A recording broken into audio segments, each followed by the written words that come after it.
kick to the gut. I like it. All right, let's go. Let's go. It's Monday afternoon. You know what that means. Hey, it's Mister Young. And it's foreign in the building, bro. Yeah. I'm so sorry, man. I know it's 12:15. I think we came in a bit late. I'm hoping that there is we'll be talking about technical difficulties on the audio. I hope it's not so bad. Yeah, it's okay. It just sounds like you are in the middle of a rainstorm, which is fine because it fits the vibe of this afternoon. It's a bit of a rainy Monday afternoon. If you're in the chat, please let us know that you're here and you're enjoying us on your Monday afternoon. How are you doing, by the way? Yeah, I'm good. Yeah, last week of Ramadan.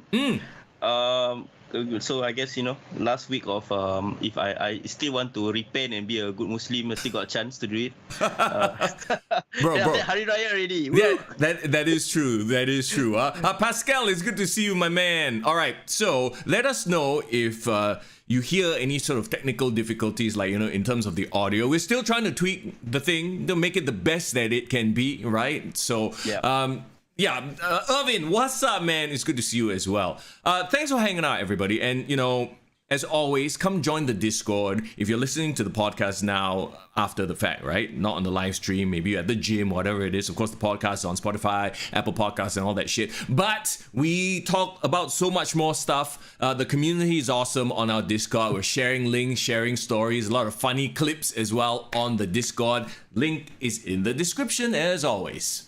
Yeah, man. It's a great community. I love it when wrestling friends and fans, not say just fans, but friends, have a safe space to talk about wrestling, right? Yeah, where we can just geek out and nerd out about pro wrestling. Unless, of course, you're a fan of the Young Bucks, then I might jojo you a bit and ask you what's wrong with you. But other than that, it's a joke, people. It's a joke. Relax.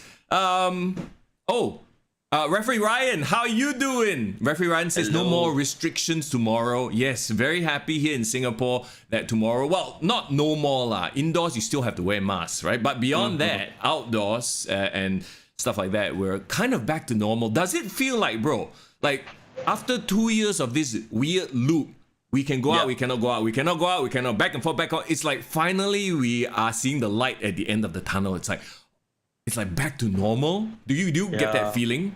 Bro, I feel like we just experienced the blip in real life, bro. like our life just disappeared for like 2 years. Yeah. And then now we're just finally coming out of it and what the hell just happened? Yeah. I just got a letter from our company, right? And apparently I'm a 5-year long service award winner, bro. 5 years, bro. Congratulations. I got the 10 years one in January, actually. So, congrats to you, bro. Yeah, I don't know what that says about me. Maybe I'm a loyal guy. Loyal like The Undertaker and like the man we are going to talk about here today, because he has gone on record saying he's probably going to stay in the WWE for the rest of his life. Oh, that's a great segue, bro. I am excited for today's podcast because I'm talking about my favorite wrestler of all time. He is my favorite wrestler of all time, bro. Hell yeah. Will they? Won't they? Like WWE booking, says Irvin, by the way. Great connection right there. Before we jump into anything, quick reminder that we are on Patreon as well. So if you enjoy what we do, you want to take your support one step further, hey, do consider Patreoning. Is that a term? Pledging, I guess. At whatever tier that is comfortable for you, we greatly appreciate it. Helps us make more of the content that you enjoy. Oh, I just heard. Did you hear that? Thunder. That was definitely thunder. Thunder and lightning, my man. Love and Thunder is stored in your area, bro. Bro, have you seen the trailer to Love and Thunder, by the way? Of course, bro. So good, bro. And of course, the mighty Thor, the new Thor, like Jane Foster, Natalie Portman, looking jacked, bro. She's not Padme. You know Padme from Star Wars? Yeah, man, she's swole me, bro. Yeah, she's Chad May. Have you seen the meme? She's Chad May. Oh, Chad May. That's a good one, bro. My favorite scene from the entire trailer was Fat Thor doing a bit of calisthenics. A bit of HIT there with the chains. Respect for him getting back in shape, bro. Yeah, instead of the battle ropes, he has the giant size chains. I love it, man. I don't know what we like. All of a sudden, a lifestyle entertainment podcast. We're talking about like random other shit too. Why the hell not? Why though? Why not? We have to expand our horizon. You know, if you want to make your patronship worthwhile, every single dollar that you put in will go back to the podcast and improve the quality. You know what's my dream, bro? What's your dream? My dream, right, is if we are able to sustain this and actually have a studio to ourselves where we can come and hang out and become like the Singapore The Bum like that, bro. The Bum? Yeah, you know The Bum, WWE's social media show. Yeah. Yeah, so we just can hang out there, and then if you ever get guests, they can. Then there's like wrestling memorabilia surrounding our space. Wow. Okay. Perfect. Tony Khan, Southeast Asia's Tony Khan, please put your hand up. Please make some purchases and hire us. Thank you very much. The great thing about patrons, you know, from the beginning of time is that if you like someone, I love this artist, I love this musician, I want to support them. Yeah. And then all these rich people are like, oh yeah, I want to support you while you do your arts and painting. It's the same thing lah, same thing. That's the same concept, bro. Exactly. And the great thing about Patreon and platforms like that is that you no longer have to go a roundabout way to support your favorite artists or people who do whatever, right? It's direct line there. So anyway, all that aside, are you ready to jump into some wrestling? I certainly am. So, okay, today's main focus is, of course, a bit of a look back at 20 years of the Viper, the legend killer, Randy Orton. But before we do that, of course, we want to take a look at this week in wrestling. Actually, some kind of big news, actually, not kind of, it is big news that came out on my social media feed today. I don't know if you saw it. I don't know if they just announced this, but are we looking at a third wrestling promotion in Singapore?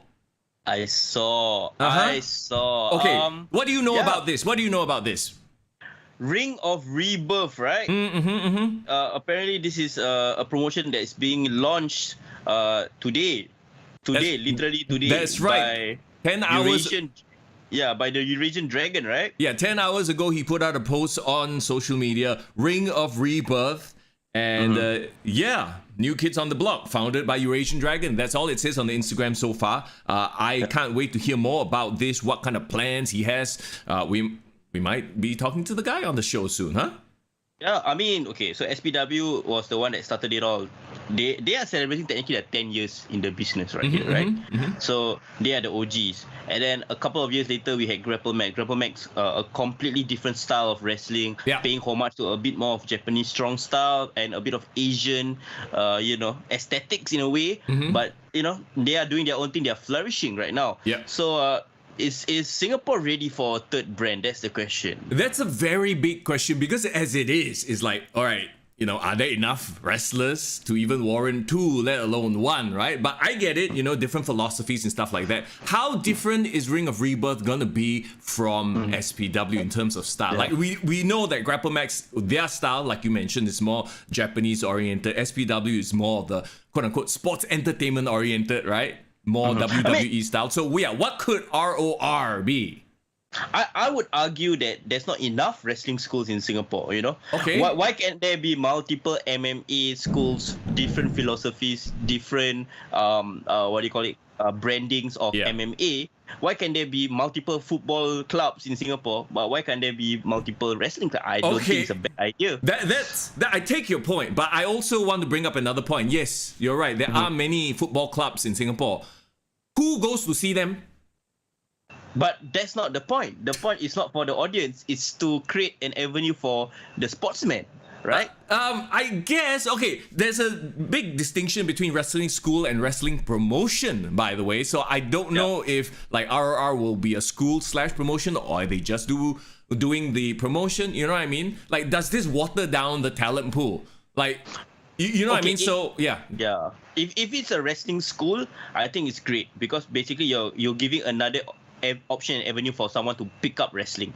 But then if it has to fit into the wider ecosystem of Singapore wrestling, because I get your point where is there too little wrestlers, in Singapore to like go around, but it could be a way to create even more wrestlers. So it's essentially think of it as NXT 2.0 lah. It's not gonna be.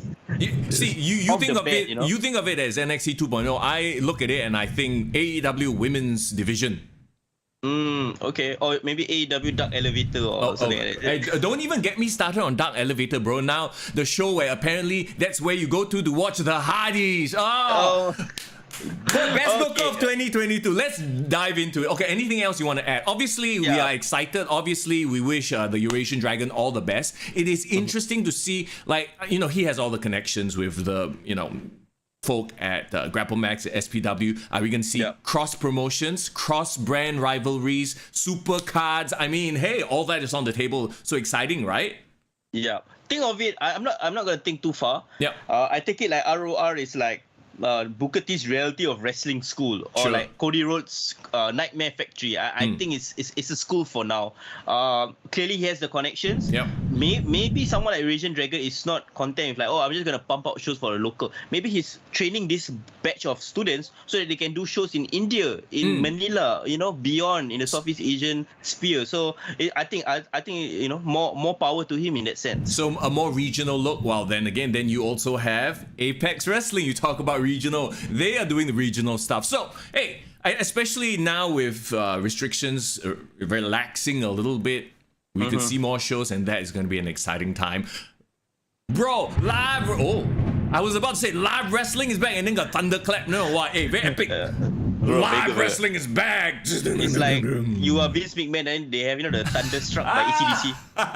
Thunderstruck. No, it's like remember when he was the devil and he wanted to fight God or some shit. Vince McMahon versus God.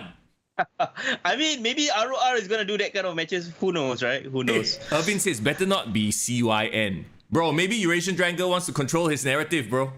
Maybe, possibly. Wow, there's a lot of layers to that, but sure, Mr. Young. Yeah. Speaking of garbage wrestling, I mean indie wrestling, right? Wow. I mean, okay, we're moving away from that now. Last Friday, I was actually playing WWE 2K22 on my Twitch stream at... what's my Twitch handle? I forgot all of a sudden. My god. Mr. Young lah. Mr. Young 98. Right? Mr. Young 98. Oh my god, I had a brain fart for a second. I forgot my own. The thunder struck your brain also. That's why, yeah. So I was playing WWE 2K22, right? And somebody linked. First, there are two points I want to bring up. Somebody linked me to a match. It was. Have you ever seen this match? I think it's GCW. It's Invisible Man 1 versus Invisible Man 2 with Bryce Remsburg as the referee. Doesn't ring a bell. It's the dumbest shit. Chat, if you've seen this match, please drop us a link so that Foreign can go and check out this match later, okay? But yeah, literally, it's Invisible Man 1 versus Invisible Man 2. Bryce Remsburg, the AEW ref, he is wearing a pair of like weird sunglasses that supposedly lets him see the invisible wrestlers. So imagine this fucking match. He's there reacting. It's basically a one-man performance. He's reacting. Basically, it's a performance show lah. Yeah, and then he's counting the pin and then the kick out. So basically, his reaction is telling the story. Oh my god. Referee Ryan says that match is lit. I would like to light that match on fire. What I see. That's why I get why people like Jim Cornette and like the old school, and it's not even an old school thing. Like you try to show that to someone who doesn't watch wrestling, and they'd be like, "Why you watch this fake shit?" Yeah. Okay, it's like you gotta have that portion of the internet, that little sphere in the internet where it's like stupid shit, you know what I mean? To be fair, I feel like this type of stuff works when you are there live. It's funny, you laugh, it's a group think, you know what I mean? Like everybody is laughing, okay lah, you just join in and have fun a little bit. I get it. But if they ever do that shit on TV, that's it. You are just making a fool of the business. Yeah, the problem is because of social media, even the stupid shit can be seen by millions of people, can go viral. Like wrestling a blow-up doll, that kind of stuff. Doing a moonsault over a fat person, Seth Rollins did. That one, okay, I won't even say that is that bad. He just did a moonsault off a thick boy, right? Like he's using somebody else as it's not completely like ridiculous. Like some of the Japanese stuff we've seen as well, like like this guy who's all lubed up or Nakazawa. No, there was another one I saw. What was it? It's like a weird clown, look like Ronald McDonald, but he he was trying to like molest the guy or something. I forget, like there's some weird shit that the internet has shown us. And then the caption is always, when they say wrestling is fake.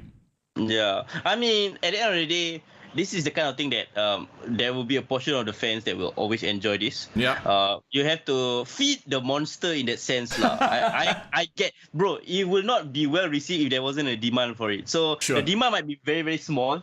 But like you said, Bryce Remsburg is a AEW referee right now, right? Yep.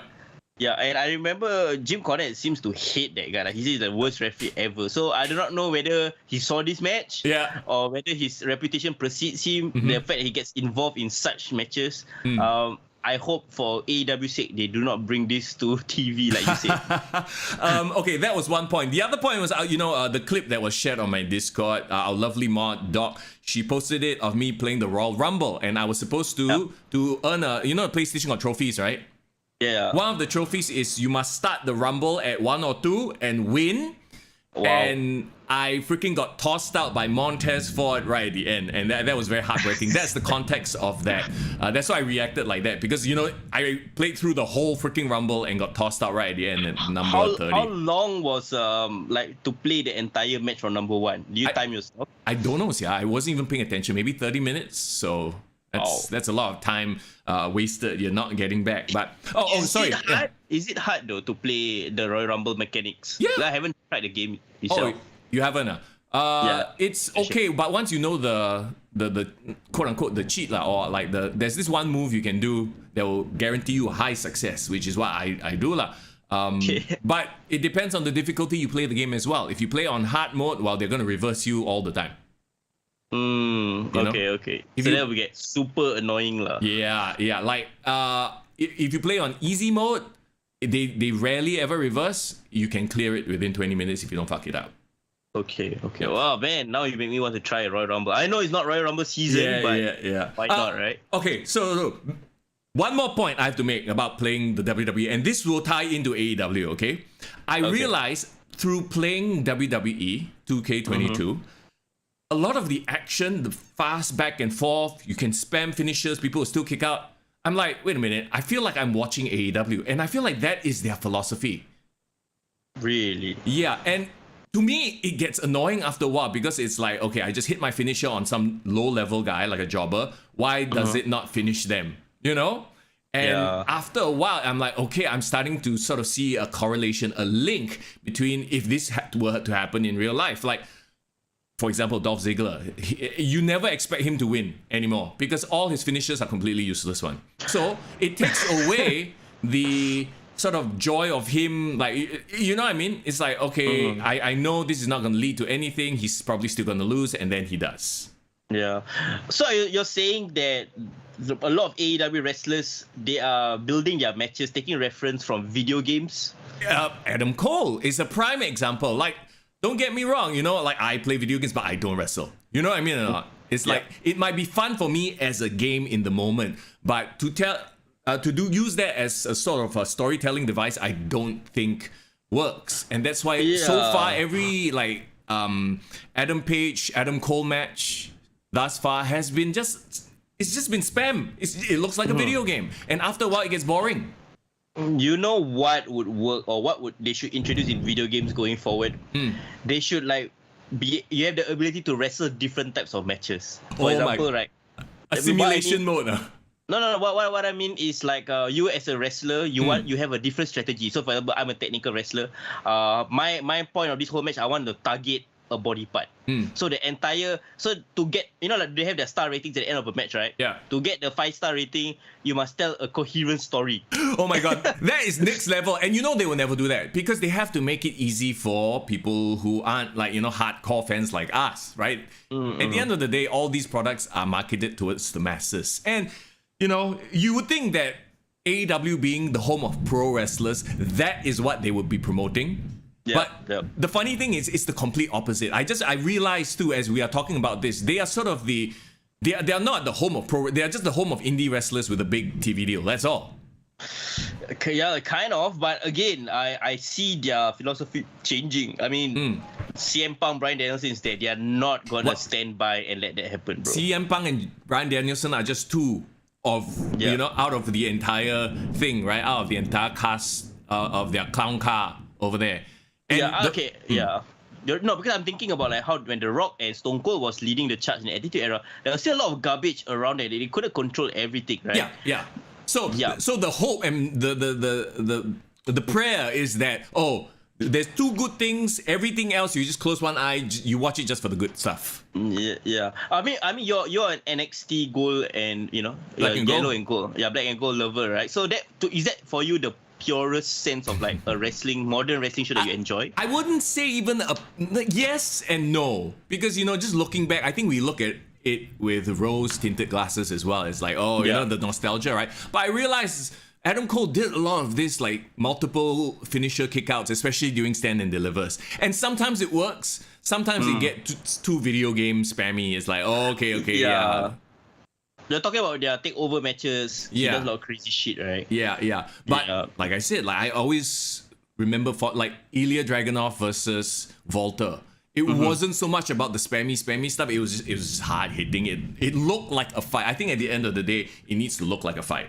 Yeah, and I think people should struggle towards getting their finisher done. Like if I don't mind like trying to do a finisher, but he can't even execute it because he reverse or he gets away from it. I think that one makes more sense. Ooh, yeah. We are recording this podcast live from a thunderstorm. Bro, the wrestling gods are offended that we are giving so much time to AEW today. Oh dear God. Okay, we need to get this out of there because we want to talk about some Randy Orton. Let's talk about my kind of shit. So let's talk about let's say hi to Diff Royalty first. Let's say hi to Muhammad Daniel as well. Welcome to the chat. How are we doing? I hope everybody's staying nice and safe and dry on this don't worry. Monday. Yeah, you guys are still early. We haven't gone into the meat and potatoes of today's podcast. Which is Randy Orton, is it? Yes, we gotta get through some AEW big announcement news that we have to talk about first. I guess. Okay. So, we have WWE stuff to talk about as well, but I don't know if there's too much. Okay, let me just look at the quick summary of what happened on Raw. Okay, Seth Rollins, Cody Rhodes. Is Cody Rhodes starting to wear off on you, bro? Is yes. Bro, you read my mind, bro. That was my sigh probably said everything already. It's like, okay, it's starting to get a bit like, can we just have 1 week he have long promo, then the next week he relax a bit and wrestle? Like, can we not have long, like he opened the show, cut. I mean, he didn't cut. Did he? Was he the first or was it Seth who came up first? I forget. No, it was Seth that came out first. Yeah, but then, Cody still came in and cut a long-ass promo on him, right? I feel like there's too much Cody talking at this point in time. You know what it is, right? You know what it is. WWE got their new shiny toy. Yeah. They're pushing it to the moon. Clearly, they're treating him as a top star. That's what he wanted, right? So he needs to be in all the segments. But my gripe with this is, if the crowd turns on Cody, I don't think it's Cody's fault this time around. This is WWE's booking. How fast the shine sort of wears off. Okay, I will say this though. Do you think it's because we watch both products and on WWE's side they are catering to the mass, right? They're like, okay, maybe people haven't seen Cody in AEW and we need to present him to get his story across. Whatever the case, yeah, because they have to work on it like that. Like they can't assume that every one of their audience also watches AEW, right? My biggest fear is he ends up becoming just another guy on the roster. Yeah. So I rather so this is like taking the best of the worst. So so if he's being treated like a top star but he's appearing on every segment, I can live with that because he's being treated like a top star. Right. But if he becomes like a Finn Balor where he barely appears on TV and then suddenly loses, then I will have an issue with that. So right. Okay. The thing with Cody Rhodes promos is they are long, they are emotional. Sometimes he acts, and the acting can be a bit much. So I feel like it should be once in a while, and it shouldn't happen too much. I get it. Like his promos should be, if he wants to make his promos mean more, and they do mean a lot. Like in the context of what he's trying to tell, they shouldn't do it every single week. Yep. I don't remember Dusty Rhodes cutting like promos every single. I do not know, man. but that's the problem. Like if you cut this kind of like, then you become a reign of terror, like Triple H, 20 minute segments to open Raw every single time back in the day. It will be super eye-rolling. Irvin says apparently Brock told the locker room they shouldn't go on air to tell people they want to have the best match on the card because every wrestler should be trying to win, not have the best match. Where did Brock say this? Yeah. You know what? To a certain extent, I agree, but also at the same time, it depends on the story they're trying to tell. Sometimes the story can be, I want to outshine this guy because I don't like his face, or something like that. So in that case, yes. But yeah, to a certain extent, yeah, I also agree that, in the context of like, this is a competition, you're trying to win so that you build yourself towards getting a title shot, right? So you should just win. Yeah, it doesn't matter how beautiful your match was. It gets straight to the point, right? Yeah. That being said, we got a great, I would say, first time match. Was it a first time match? Because I don't think Cody Rhodes have ever faced Kevin Owens in the ring in WWE, right? They just missed each other, right? Yeah, but it was a non-finish. I mean, as in it was a count out lah. So maybe they are still saving this for like a later date, maybe next week. You know how WWE likes to repeat their matches. Yeah, it protects both of their auras currently. But for me, Cody, I haven't soured on Cody yet because I feel like if I were to sour on him so fast, then I think it's an indictment on me as well. You know what I mean? Like as a fan, like why is my attention span so bad? You know, I want to see how this story plays out. He hasn't even had his rematch with Seth, and I know there's gonna be another banger of a match. We speak quietly, bro, but I think right, the WrestleMania Backlash card is actually pretty dope. Yeah, it's actually pretty good. So, I want to see all the matches that's there. What including Naomi versus not Naomi, sorry, Bianca versus Sonya Deville. Sonya Deville. Yeah, I do because the story of it is like Sonya Deville has been doing great work as a heel. People want to get her ass kicked, but the thing is, it's supposed to be Naomi versus Sonya Deville. I don't know why that story died.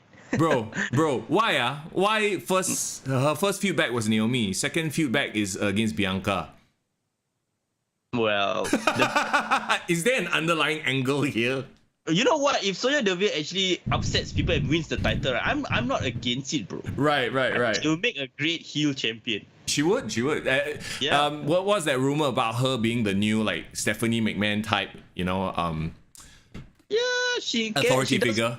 She does pull off the vibe, huh? She does. So maybe that is what they're going for. Talking about Naomi and Sasha. So this is the confirmed Rhea Ripley heel turn lah. So they retain their titles. Liv and Rhea Ripley. Rhea Ripley finally turns on Liv. Are you excited to see Rhea versus Liv? I'm excited to see Rhea as a heel. I'll leave it at that. Okay, but wasn't she heel in NXT as well? Just as a destroyer lah. Just come in and destroy people.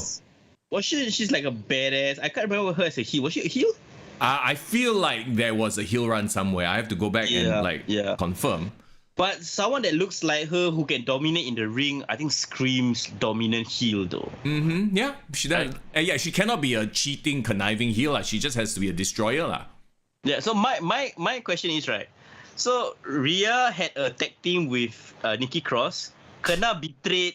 Nikki Cross turned heel. Yeah. And Rhea still want to have another tag team with Liv Morgan. Then now she betray her. Yeah. So I think Rhea learned her lesson. Don't be a tag team wrestler anymore. Just stay single lah. Actually, okay, if they are smart enough to join the dots and put some continuity to it and maybe tell a story about how, hey, I've had two teams before and they just didn't work out because, I'm just tell some kind of story where I've tried the tag team thing. I just keep getting let down by my previous partners, which, it is kind of true if you think about it, right? Like Nikki Cross, Nikki ASH stabbed her in the back. And you know what's the funny thing? Now Nikki is in the 24/7 division as a face. I don't know if you realize this, she's a bit of a joke character. So technically they can do Nikki versus Rhea with the roles reversed. Oh my god. Well, the less you talk about, WWE's booking in this sense, the better. But again, if Rhea's gonna leave this tag team and become a solo person, how does the story wind up in her eventually joining Edge and his faction? So that is free. The fact that Damian Priest joined Edge out of the blue just by him saying, I like what you said. Can already. There's not a lot to, Didn't you see on Instagram they actually try to tie the whole story of how they got together? Who did? Edge and Damian Priest. No, who put out this story? On narrative? WWE. Okay. So apparently WWE try to stitch they have history, you know, bro. So when Damian Priest first came on Raw, I think there was one of the matches Edge just finished and he was walking backstage. Then he said, "Oh, I like your style." That was meant to be a rub, but then I guess they are like, "Oh, okay, you know what? Let's use this as a this is what you call convenient backstory." Yeah. Okay, I don't mind because it's. I think WWE sometimes they accidentally stumble upon this kind of backstories, but more power to them. Yeah, I mean, you know, they're not milking it for all it's worth. It's just a thing on the internet. Yeah, sure, fine. So, I'm sure they can spin some story about how, you know, Rhea then joins the House of Edge. And House of Edge. Look, aren't they the exact same thing? Except they are not talking in like tongues. Like the only difference is Aleister Black. He like, you know, he's more poetic. You know, he says cheaper words. Edge is a little bit more okay. My audience, I'm gonna just talk to my audience with some big words to be on top of them, right? So that's the whole thing. Like heels use big words because they want to be intellectually above us. Every time he says he's omnipotent, you know, I keep thinking, what? He can't procreate, bro. Impotence. That one same, right? Almost same. Yeah, that's what the classic like intelligent heel is trying to do. Is trying to talk down to you, right? But the thing is, Edge talks down to people. Aleister Black talk and you don't know what the fuck he's talking about, huh? The whole thing is one big question mark. I don't understand. Let's just agree that him, Edge and his faction, Malachi Black and his faction, even Bray Wyatt and his faction, all of them are influenced by Undertaker. Oh yeah. You know, it's clearly the Brood and bringing influences from the Ministry, blah blah blah. So, hey, you know what? It was an awesome faction. Sure. I love every time. Okay, this is just me. WWE every time they have a dark character, supernatural character on screen, I like it. Well, as long as they don't screw it up. I mean, you know, they had a great thing going with the Fiend and then gone. But I mean, okay, like Edge is a lifer also, like I feel. So, early days. I mean, I think I like the fact that Edge at this point in his career, he's still trying new stuff. Yeah, but let's not forget the week before on Raw, the lights disappeared. You remember the Damian Priest AJ Styles match? Lights go out, the match ended, and that's it. That's it. Like what the fuck? Did we forget the finish? Like what's going on? Like. I think Damian Priest needs to leave already. Got prata session at night. Okay, guys, bye. Yeah, exactly. Right. 5 minutes. Ooh, Irvin actually brings up a very good point. Black is more Ultimate Warrior than Taker in terms of promo. Dude, that is a very good comparison. Yeah. Rambling promos. Rambling, not like you don't understand what the hell he's talking about. Versus Edge, you understand, but you feel stupid because he uses big words. Does that make sense? Yeah. So okay, Edge trying to be a bit like Nick Bockwinkel, this intellectual smart heel, while Malachi Black is like fire the jet fuels. Simi Lan, what you talking about, bro? Like what the fuck? Okay, let's move on then. Veer defeated some jobber. Was it Veer defeating a jobber or was it Veer defeating Dominic? No, it was Dominic was last week, bro. Oh shit, I really lost track. Okay, bye Veer. I think he disappeared also better lah. So send Veer until he probably needs a couple of weeks of jobbers to crush, which is and they're doing the exact same thing on SmackDown with Gunther and Ludwig Kaiser. So it's like this. You can see the exact copy paste template, right? Yeah, I like Veer though. I mean, I like his size. I see him potentially. Hey, bro. Confirm he's a much more athletic, better Indian wrestler than Great Khali. Oh yes, so that's 100%. So that's already an improvement already. Well, okay. Let's talk about facials. Not that kind of facial. Facials on the wrestlers when like Veer looks intense, right? Yes. You buy his fury, you buy his anger, you buy his rage. Gunther is a different type of like range, but I think Gunther is even better in that he just looks like disgusted at everything. All right. Like you know, like and when he destroys people, great facials. Omos, that is the major problem with Omos. His face, he doesn't carry emotion in his face. Omar looks like he's smiling through his anger, like I mean, yeah, like he's smiling while he's like, and it's not even in a psychotic, like, you know, like a Joker way. Yeah, like Joker, he's like, what? He's smiling, but he's killing people, and that's creepy, right? No, Omar's is just like, He a bit the retarded brother kind of vibe. You know, like when the brother, like, you know, in Surya drama, there is one guy called Mat Lay lah. Like it's like a typical, you know, a bit handicapped guy. He's like, what the hell? Okay, no. We are trading into a weird spot here. No, I'm trying to say is like, you know he's frustrated, but he can't show it in a way that is menacing. What you feel is pity, bro. You're like, oh, I understand. He's going through a lot of pain. Okay. We be there for him. Okay, that's what I'm trying to get to, bro. Okay. Before we get cancelled, let's move on.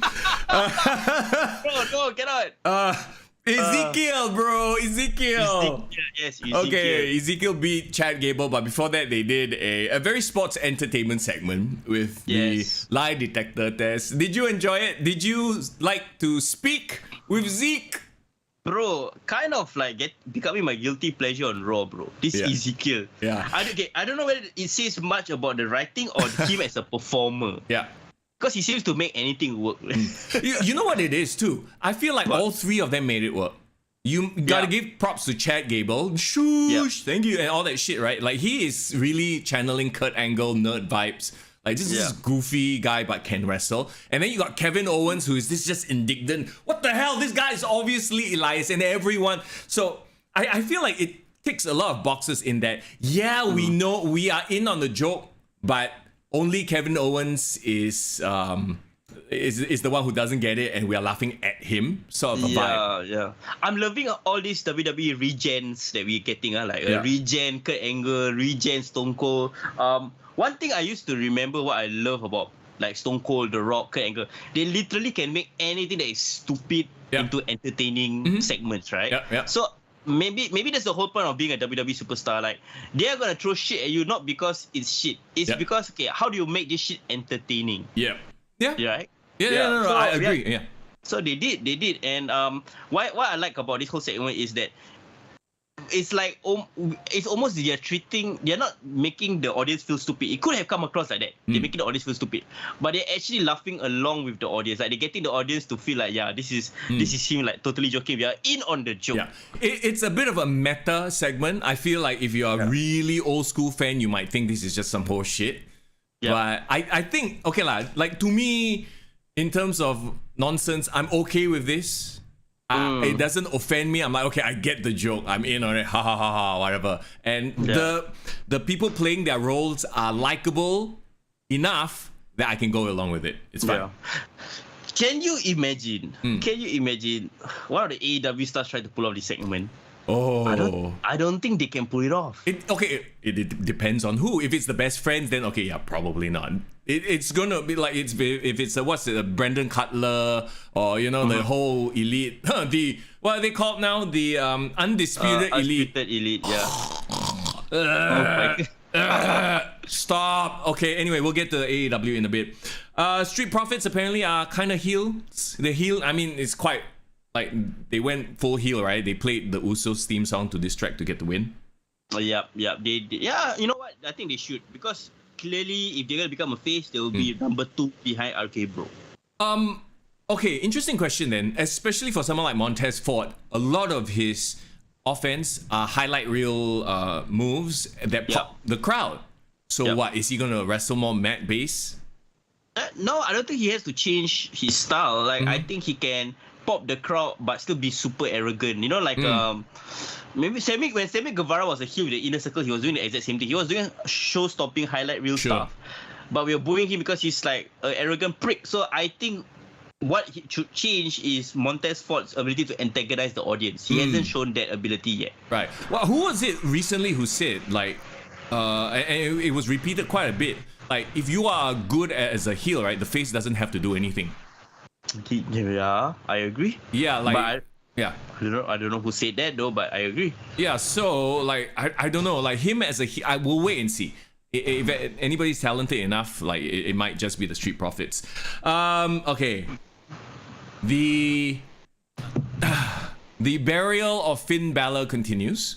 How long till we see Finn Balor or Prince Devitt is all elite? Because Theory, no Austin, just Theory is now your US champ. Yeah. Oh man. It's bittersweet. Because I think Theory is due to become a champion. Like I think given the push that he's had, it's a great start. US title run. You saw he posted on Instagram that he's a better US champion than John Cena. Oh, yeah. So he did like a photo shoot, and I think there was this one Instagram video where he posted. Damn funny. It was like a WWE live event. Yep. And he had the US title. And he walked up to a little kid dressed in a John Cena outfit, right? And then he said, "I'm a better champion than you'll ever be." Then he walked away. Oh, that's cute. Such a heel. Yeah. So I like that. I like that.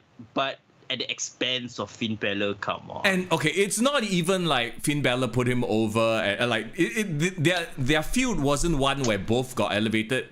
It was straight up Theory just taking all of Finn's steam.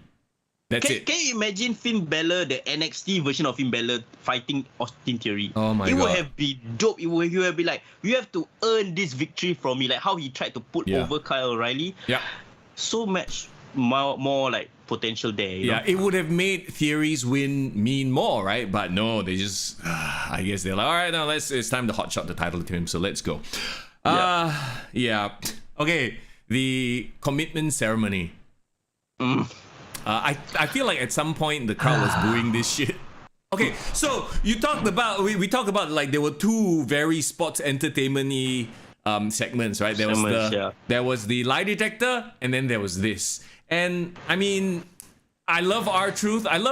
Actually, everyone in this sort of segment sort of really committed to the character. I have to give it to them. Yeah, it's likable. It wasn't so quick, but it went too long. It went way too long. Like, I was like, they were teasing some lesbian thing or something. I was like, what the hell is going on? Like, I'm like, okay, like why did they all of a sudden want to switch partners and all this? Like that didn't make any sense to me at all. Yeah, no, it's tough lah. It's hit or miss, right? Like if this segment was done by, I don't know, like a heel like Becky Lynch, I think it could have worked. Yeah. You know what I mean? It just depends on the ability of and how invested the audience is to the characters. Because right now, clearly this is a 24/7 title segment, right? It's the biggest shine a 24/7 title segment has been given. Because all this while they always do shit backstage. It's like less than 5-minute matches. So the fact that they got an entire segment, good for them, right? Yeah. Maybe this is their payoff for like months of just chasing shit lah. Yeah. Okay, that aside, like, you know, are they done with this whole thing? Like, you know, the 24/7 title had moments, but now I mean everyone knows it's a joke. So But again, you need a jobber title somehow. Yeah, you know? sure. You need a toilet break. You need a nonsense segment before like the serious stuff. Which, and you know, Kevin Owens versus Cody Rhodes, the main event, that was like the serious stuff, right? Yeah. So it's I don't, in a world where a 24/7 title exists, I'm not against it. But you can make it much more entertaining. Like even the first year, remember when R-Truth was winning a lot? Like I thought it was quite entertaining. Yeah. So, well, it boils down to the champion making the title, and at that point, you know, R-Truth, he was very funny also in this. It just went on too long. Yeah, it was afterwards like, yeah, guys, you get a joke, get married already, like get it over and done with. Like get the payoff, right? And at the end, there was kind of no payoff. I mean, it was cute that Naomi and Sasha Banks, because and together with Tamina, they used to be a group, right? They used to be a faction. Yeah. They had history there, so like it makes sense. Yeah. I wish there was like what would have made it more entertaining? They had a legend cameo. No, like go all the way with it. It's gonna be dumb and stupid. Yeah. Like maybe like bring, I don't know, like if Mick Foley was there for some reason. Yeah, bro, bring Eric Bischoff. Remember the last time Eric Bischoff did a wedding ceremony? Oh yeah, then like, you know, Kane appeared. No, and then they could do 3-minute warning jokes as well. Yeah, you know what I mean? Like something that, because WWE's fans are like comic book fans or like Marvel fans, we know Easter eggs. Yeah, we get it. Yeah. We get it. So like, oh man, they could have done so much with it, but like again, that's where they went with, and it's just okay, whatever, next. Irvin says, don't know if they'll scrap the 24/7 title though. Isn't it something requested by the USA Network? I have no problem with the title itself. It's just the storyline around it. You know, it's towing that line of versus okay, I'm sports entertained. But that aside, Raw, I mean, Raw again, middle of the road. We're leading into Backlash, like you said, a lot of very interesting matches coming up. Instead of talking about Dynamite first, let's talk about SmackDown very quickly. So we clear all the WWE stuff, okay? Yep. Ronda Rousey. Fuck. Another week. Oh my god. So they did the contract signing deal, and I don't know what is the whole angle with Drew Gulak now, making him out to look like a complete goof. Maybe he does. He's like, please give me a spot. I don't care if I have to tap out to Charlotte and then the next week to Ronda. But like watching this match, I'm like, I could not dislike Ronda more. Like, it's tough lah, because man, like she should be the number one baby face in the women's division right now. But when you see someone like Bianca Belair, and then you see someone like Ronda Rousey, like no. Okay, yeah. So she's supposed to be the face, right? Why are you picking on Gulak then? I mean, Gulak comes across as a sympathetic figure in this whole segment. Like when she armbarred her, I was a bit. I felt bad for him. I was like, hey, don't be. Why are you so bad? You know, he's just trying to do his best. You know, like I legit felt like sympathy heat for Gulak. So I don't know. And you know the way she promos too, she's all like there's no energy, there's no emotion. And then like Charlotte, and she's promoting against Charlotte, who is amazing at promos, right? So it's like, I can't deal with it. Can you imagine like she reminds me of China a bit. Okay, you know, when China first started cutting promos, she was terrible. Yeah. She never got better lah. But what I'm saying is that she got to a certain point where she became likable because she was around people that made her work. Yep. You know, like China being paired with Eddie Guerrero, that whole thing worked because Eddie Guerrero was Eddie Guerrero. Yeah, exactly. China and Y2J, China and DX, she was always surrounded by people that would lift her up, so she didn't have to do too much herself. I think that's a very good comparison.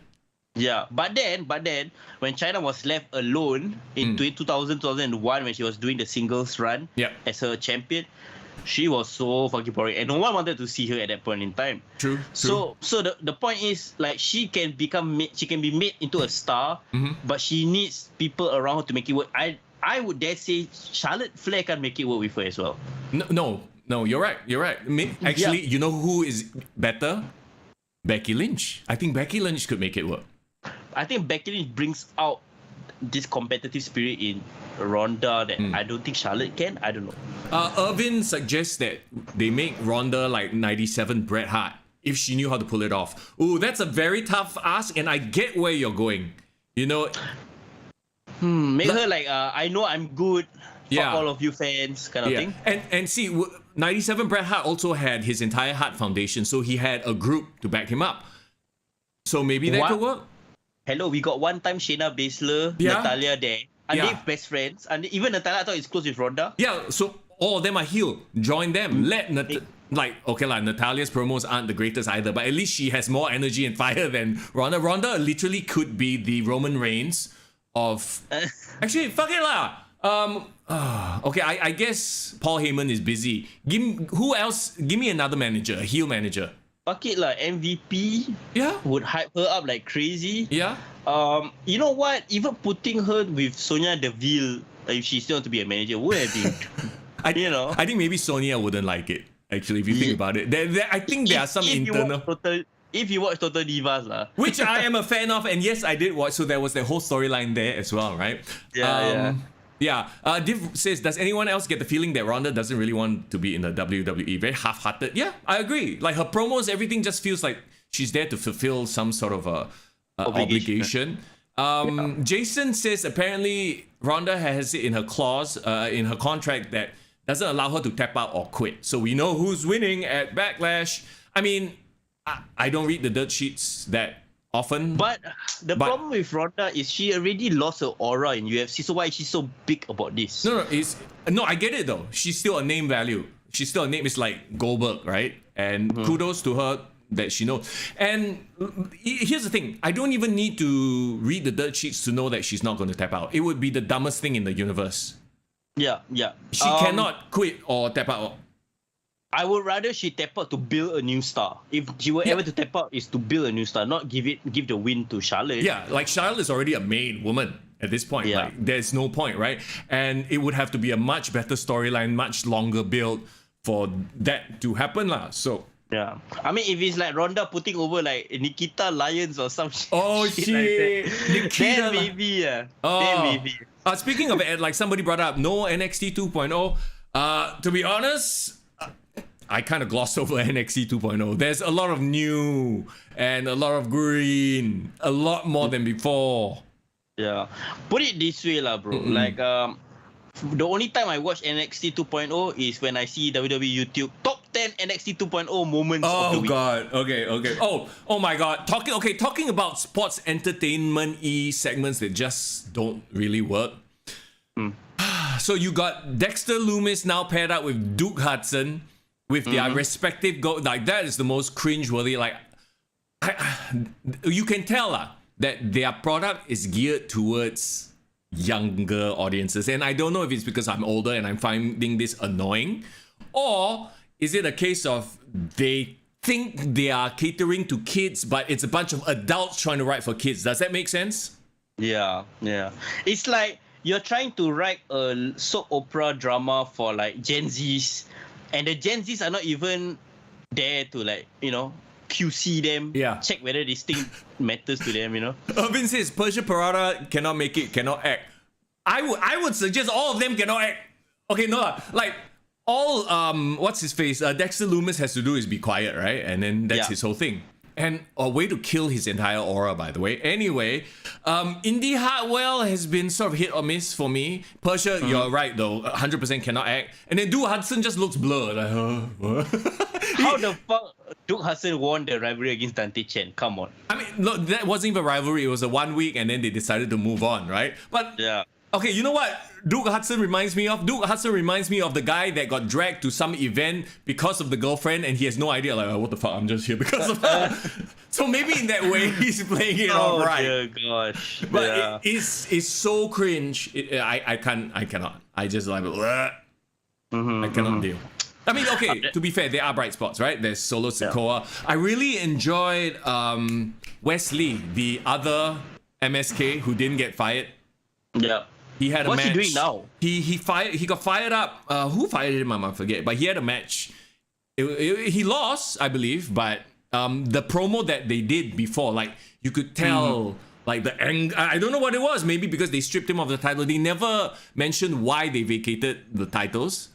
But he just had like a backstage promo, and I love this energy. I'm like, shit. All right, let him do this. Let him be a solo guy. Yeah. I mean, you know what? With every adversity comes opportunity. I feel like he can take advantage of this. I think Maybe so. go on an awesome solo run, right? Oh my God, Irvin, yes. Thank you for reminding me. Greyson Walla sacked his bodyguard. Oh, wow, finally. But finally, what do you mean finally? This has been like how long only? It never should have happened, bro. So, like, I was like, really? You just get paired up with this fella, Indian Braun Strowman? So now is he going to fight the bodyguard whose name I've forgotten already? Oh man, not Satnam Singh, different. No, got Satnam Singh, got Shanky, got Veer. What's this fella's name? I forget. Man, I don't watch NXT 2.0, bro.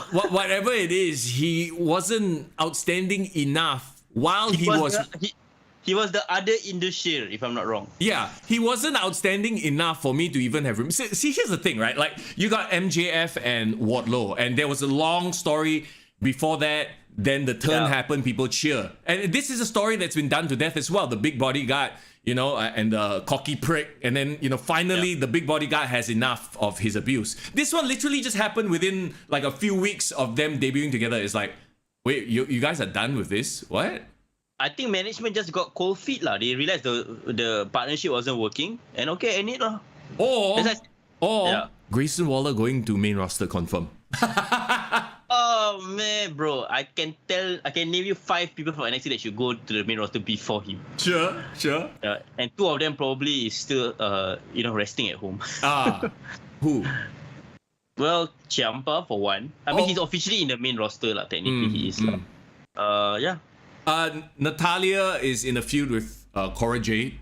So Natalya is now showing. So now she's playing the Dolph Ziggler role. She's showing up, beating up a bunch of newer talent, training them, obviously getting them ready, which I have no problem with. That's one thing I like about this new direction of NXT though. Like every month there seems to be like a main roster dropping by, giving some cameo appearances. I like that though. Yeah. Why is it always Natalya though? I mean, Natalya is the only veteran, I guess, that they have, that can just teach the girls. Like that's her spot, bro. Her spot is to be the girl that shines up the newer people. I guess. Okay, so that's pretty much. And of course the main event, Braun Breaker, and so you know the story here, right? Joe Gacy kidnapping Rick Steiner, stealing his Hall of Fame ring. They're trying to make it. Braun is trying to make it work. Did Braun have a dramatic fall of like 2 meters? Yes, the finish. Oh dear God. The thing is, I think every WWE fan has seen this. Vince McMahon took that bump before, and he was fine. We all saw that clip of him showing, was it Gronk? Gronkowski, Yeah, showing him that, see, it's fine. And then now Braun Breaker, this freaking, your NXT champion, jacked to the gills. But I mean, I'm not saying that it doesn't hurt. Obviously it does, but it's like, whoa. He died, right? Did they do like the whole ambulance thing or like just check on him? I think they went off air like after he fell off the 2 meter height or whatever it was. But I was like, really? Like, oh my God. That's it, right? Like, don't get me wrong. I like that this is a serious angle and not comedy. But it is serious on the verge of nonsense. Does that make sense? Unintentionally comedic, I think. Not even that, because it's like, okay, with like the Elias Ezekiel nonsense, that's comedy, so you're more like, okay, I'm willing to accept, right? Whereas this, it's serious, but it's so hokey, and like Joe Gacy to me is sort of really like, oh, you're like one step above and you are going to be like, okay, like ridiculous. I can't Joe Gacy clearly is a discount version of Bray Wyatt. That's what they're trying to put, right? Yes. Yeah, so like that's the thing. Like I heard the interview that Triple H did, with the Athletic, trying to explain why he's apparently cool with this NXT 2.0 happening. That he says that it was gonna happen anyway. It's just that I just was away for it. So of course he had to toe the company line. But what his reasoning is, he's trying to say is that he admitted that he went down a tangent where he was trying to sign up more indie talents, and he was losing sight of the kind of superstars that WWE needs. So he was just recalibrating and like, we're going back to the basics. We have to sign the stars that we want to get. All this sounds like sorry dad. yeah. Like, okay, I already play my own playground for a while. Okay, fine. Then you know what it is? I know what it is, bro. What is it? For probably right. Vince McMahon never paid attention to NXT the entire time he was there. The entire time when Triple H was running, he just let him do his thing. Triple H is happily like, he got blank check. Yeah, but then when Triple H was out of the picture, he finally went into the roster. He sat down, he looked at, what the fuck? Adam Cole is your top champion. This skinny fuck. Yeah. Make him a manager. I don't care. Yeah. You know what? That sounds like legit what happened, right? Yeah, probably. He's like, who the fuck are all these no-name indie guys with all their real names and no personality? Fire all of them. Never mind. Yeah. And like when they get called up to the main roster too, and you got your Keith Lees and your Karrion Kross and all that, and apparently they couldn't work the main event style. They are not ready. Something's wrong. Let's change the whole damn situation. So in a way, I actually kind of get it as well. You know. So the problem is like they're letting them be green on television, which is an issue lah. It is a big problem because as a fans, your first impression you'll never forget, right? Yeah. If you're gonna give us like, hey, maybe some people like John Cena and Randy Orton, we've seen them grown in our eyes. Somehow they managed to like elevate to the level that it needs to be. But can you imagine like I don't know. Like, hold on, Cena and Orton, they had an OVW, which we didn't get to watch. So they already worked out all their greenness in OVW. They had TV, but it was a regional TV only. So okay, like this would work if NXT was only on WWE Network like back in the day, right? Yeah. Now that they actually have a TV deal, that is the main issue. And I still watch NXT 2.0, but I don't pay as much attention because to me it feels like, oh, this is a developmental. It's so clear. It's clearly that they are trying to take 2 steps back. They're going to lose their audience. They're just going to keep a core audience that just keeps up with what they do. Sure. Before they can take 2 steps forward. But my problem is the 2 steps back. How far back can you get, Bro, 80s WWF superstars. Bright lights, funky psychedelic colors, and ridiculous occupations and relationships.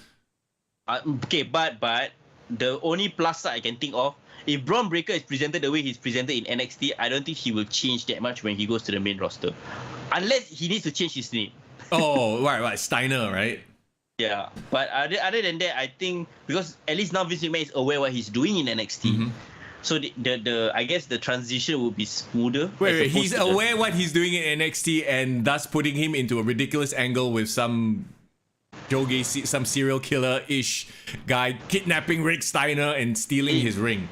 Yeah, but I'm pretty sure Vince McMahon is aware and probably greenlight that whole segment. Maybe he wrote it. Okay, let's move on then. Very quickly, let's talk about SmackDown.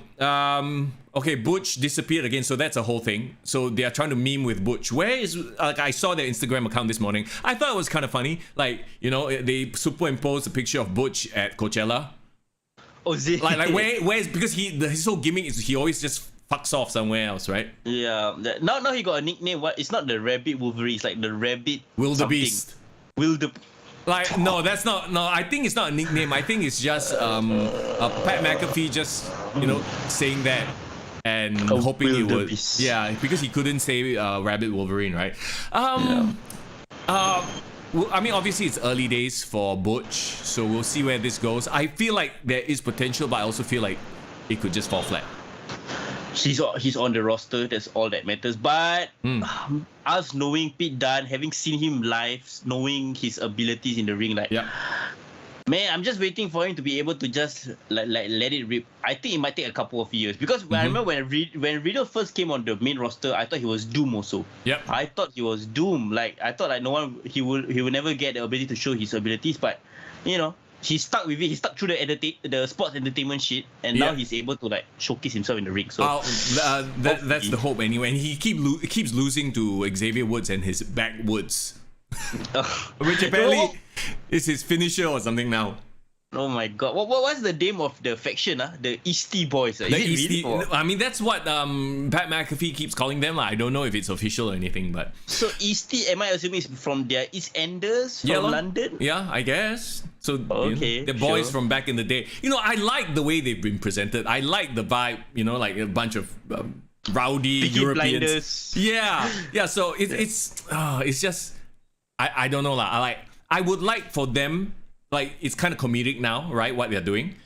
Yeah. To take it maybe at some point one step further, where it no longer becomes comedic and Butch really fucks people up. I want them to be hooligans. Yeah. Like, okay, I don't know why this is one of my favorite movies, Trainspotting. I don't know if you've ever watched it. Oh yeah, Ewan McGregor, right? Yeah. There's this one guy, Big B, I think was his character's name. If you remember, like he was the loose cannon. He was the one that would just start fights and stab people. Like they were just being rowdy, but he's the one that would take it one step further and cross the line and start stabbing people and shit like that. Like Butch could be that, of course, without the stabbing lah. But you know what I mean? Like it gives them the edge lah, in a sense. Yeah, you could have Sheamus and Rich Holland. Yeah, they love drinking, they love getting into fights, but Butch is the one that will disappear and he will fuck somebody up. He'll break people's fingers. I mean, I'm trying to think of it in a PG way.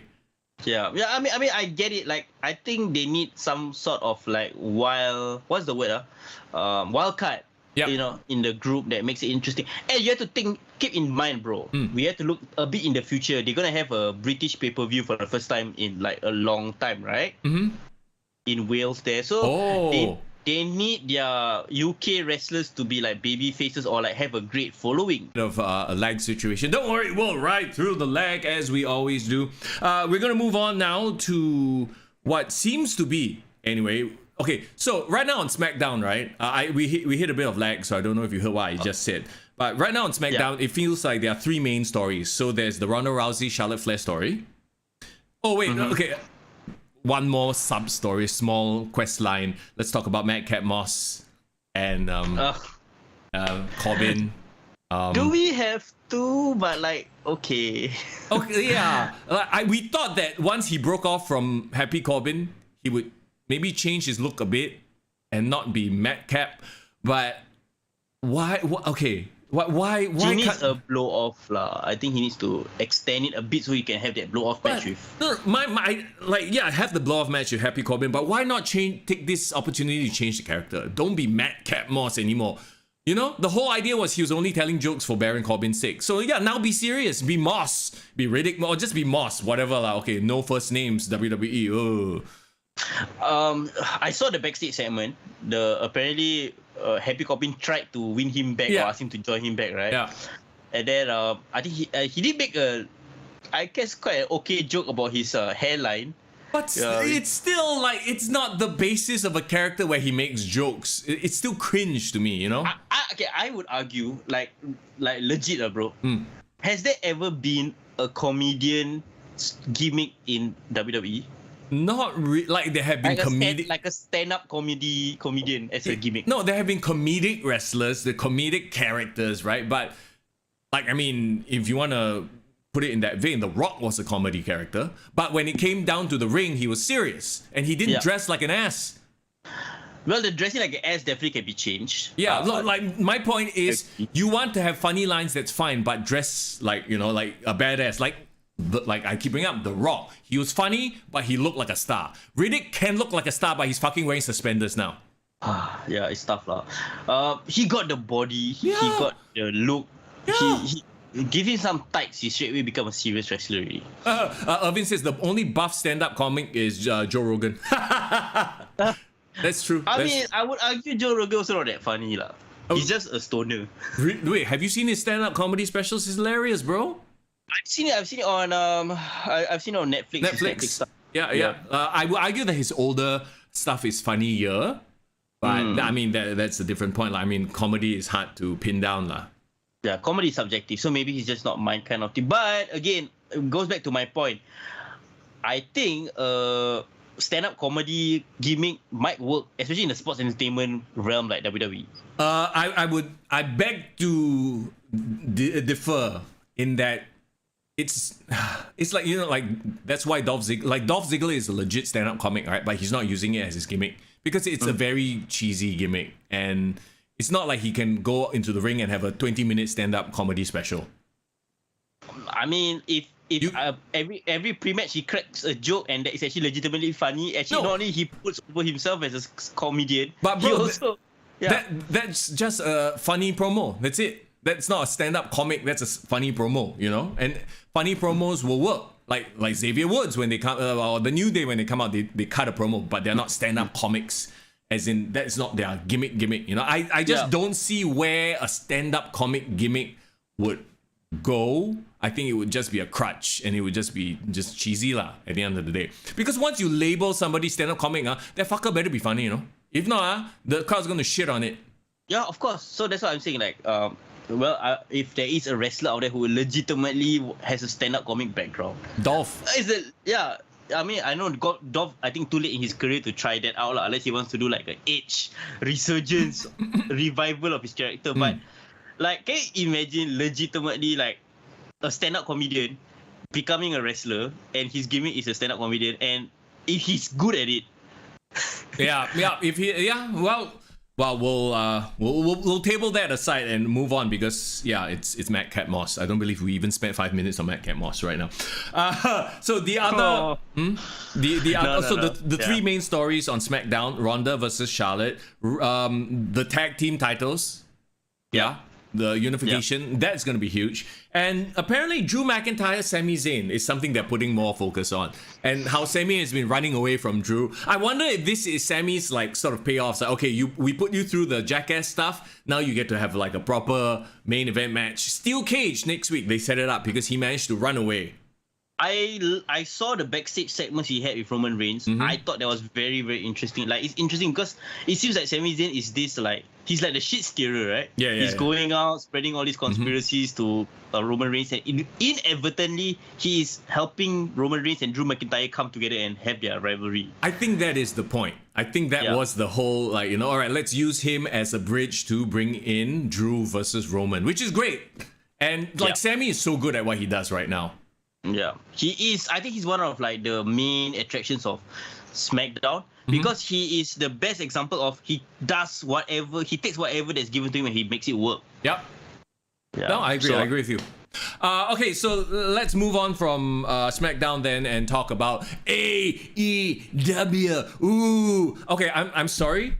And maybe it's just I think it is maybe a little bit of my bias because everyone is losing their shit and nutting all over the fact that the Forbidden Door was announced. And see, this is my whole rationale, right? It's like New Japan guys have been showing up on AEW like very constantly already, to a point where it's just not special. Do you remember when NXT invaded Raw and SmackDown? Yeah, I did. Yeah, and how big a deal that was? How many other times has that happened? Yeah, it's only at one time. Yeah, so you have this concerted effort. Okay, NXT is going to invade. We'll do it. We'll lead up to Survivor Series. Pop. That's it. Done. Never again.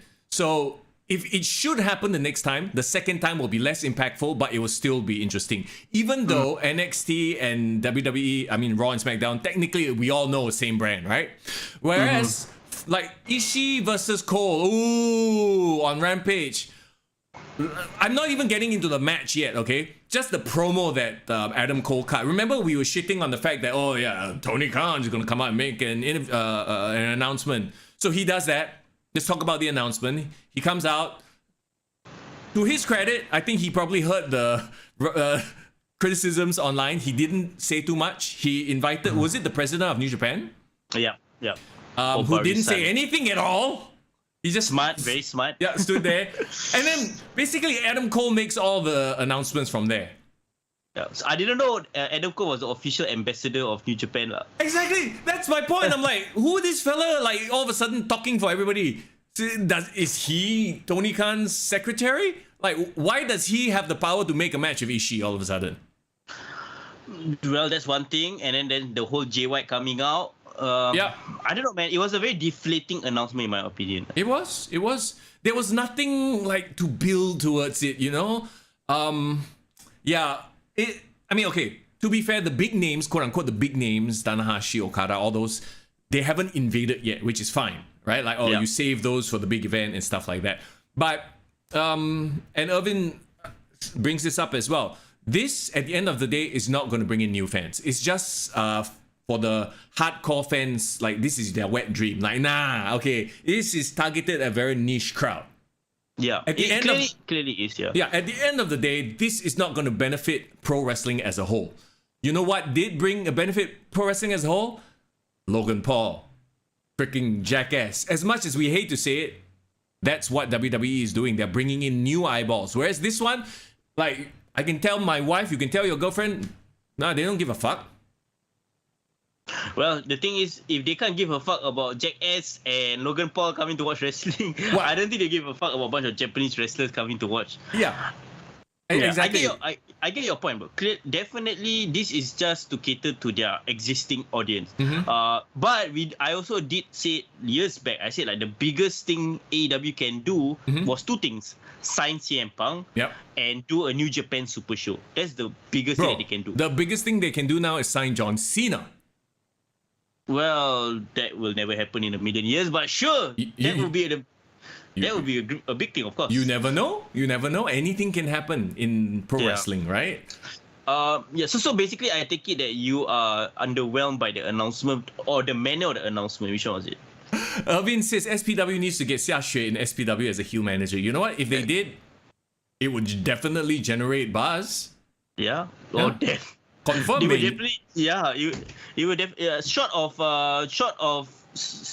Andrew, being very honest about what he's been doing up the last couple of weeks, that would be a huge news. Oh, yeah, 100%. It would be. So, anyway, the point of it is even, okay, as a wrestling fan, the announcement was kind of, it wasn't that great to me as well. It was. I think the ramifications of the thing was huge in the sense that it gave a lot of like articles after the fact. People were discussing dream matches and stuff like that. But the way it could have been presented on television, I think could have been much better. Yeah. And then what else happened on Dynamite? I don't even remember Dynamite. My memory is so short.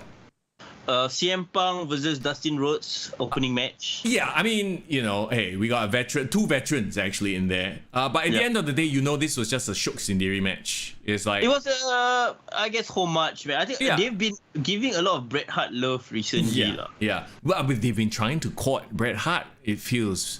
But maybe in time for the Owen Hart Cup. But I read a thing. I don't know if it's confirmed, a dirt sheet thing that WWE recently signed Bret Hart. I don't know, but the thing is, Bret Hart will do what Bret Hart wants to do. Yeah, exactly. No amount of ass kissing will make him do whatever he wants to do. Well, I mean, Tony Khan, I thought you got more money. What's going on? I don't know, but I think if Bret Hart was to sign with WWE, is clearly a legacy thing, like with Cody Rhodes. Yeah, his footage is there, his legacy is there, so yeah, nothing against AEW in that sense. No. It would be like it'll be an ambassador, that kind of thing. Basically to do it so that AEW can't sign him. Yes, agreed. My favorite thing on AEW was clearly Wardlow. Yes. Wardlow is just becoming Goldberg lah, in a good way. In a good way. The Shadow, is good to see you, man. Welcome to the chat. So it feels like MJF is the smartest guy there at this point. Like, so far, every feud, even going all the way back, like everything that he's done, every feud that he's been in has been watchable or must-see pro wrestling, has it not? Other than CM Punk, who else on that? So we're talking about AEW originals, right? Yeah. Like, just think back. MJF has had the best storylines.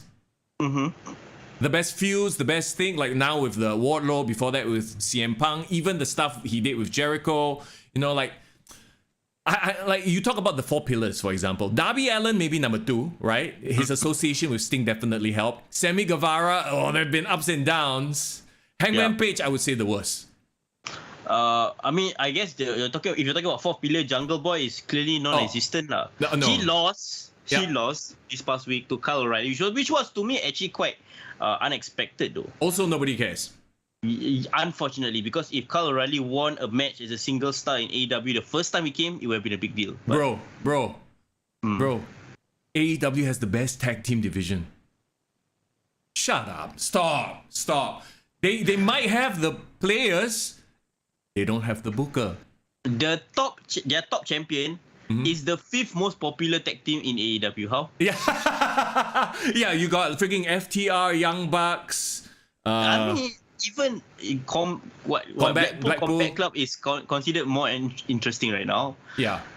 Even the Acclaim, even the Gun Club. Yeah, like every tag team is more interesting than the stupid dinosaur and the Jungle Boy. Yeah. So the less said about it, the better lah. But anything else? Okay, Sammy Guevara clearly living up as a heel right now. Oh my god. Living it up. Yeah. I don't hate it. It's like I said last week, it's edge leader vibes. Not quite there yet, but it's there. It is. They are leaning into it. At least this is an example of them. Okay, they are listening to the fans. Okay, they don't like us. What we do? Fine, lean into it. We become the heel. Okay, how about? So they hired Lance Archer, right? First of all, Wardlow, MJF love that stuff. Oh, okay. But they went ahead and hired Lance Archer, and that promo backstage with Jake Snake Roberts, rare sighting, bro, rare sighting. He just shows up, takes a bunch of money, mumbles some shit, and then you thought that was bad. Lance Archer comes in and yells some shit, everybody dies and walks off. Lance Archer literally just burst into the screen.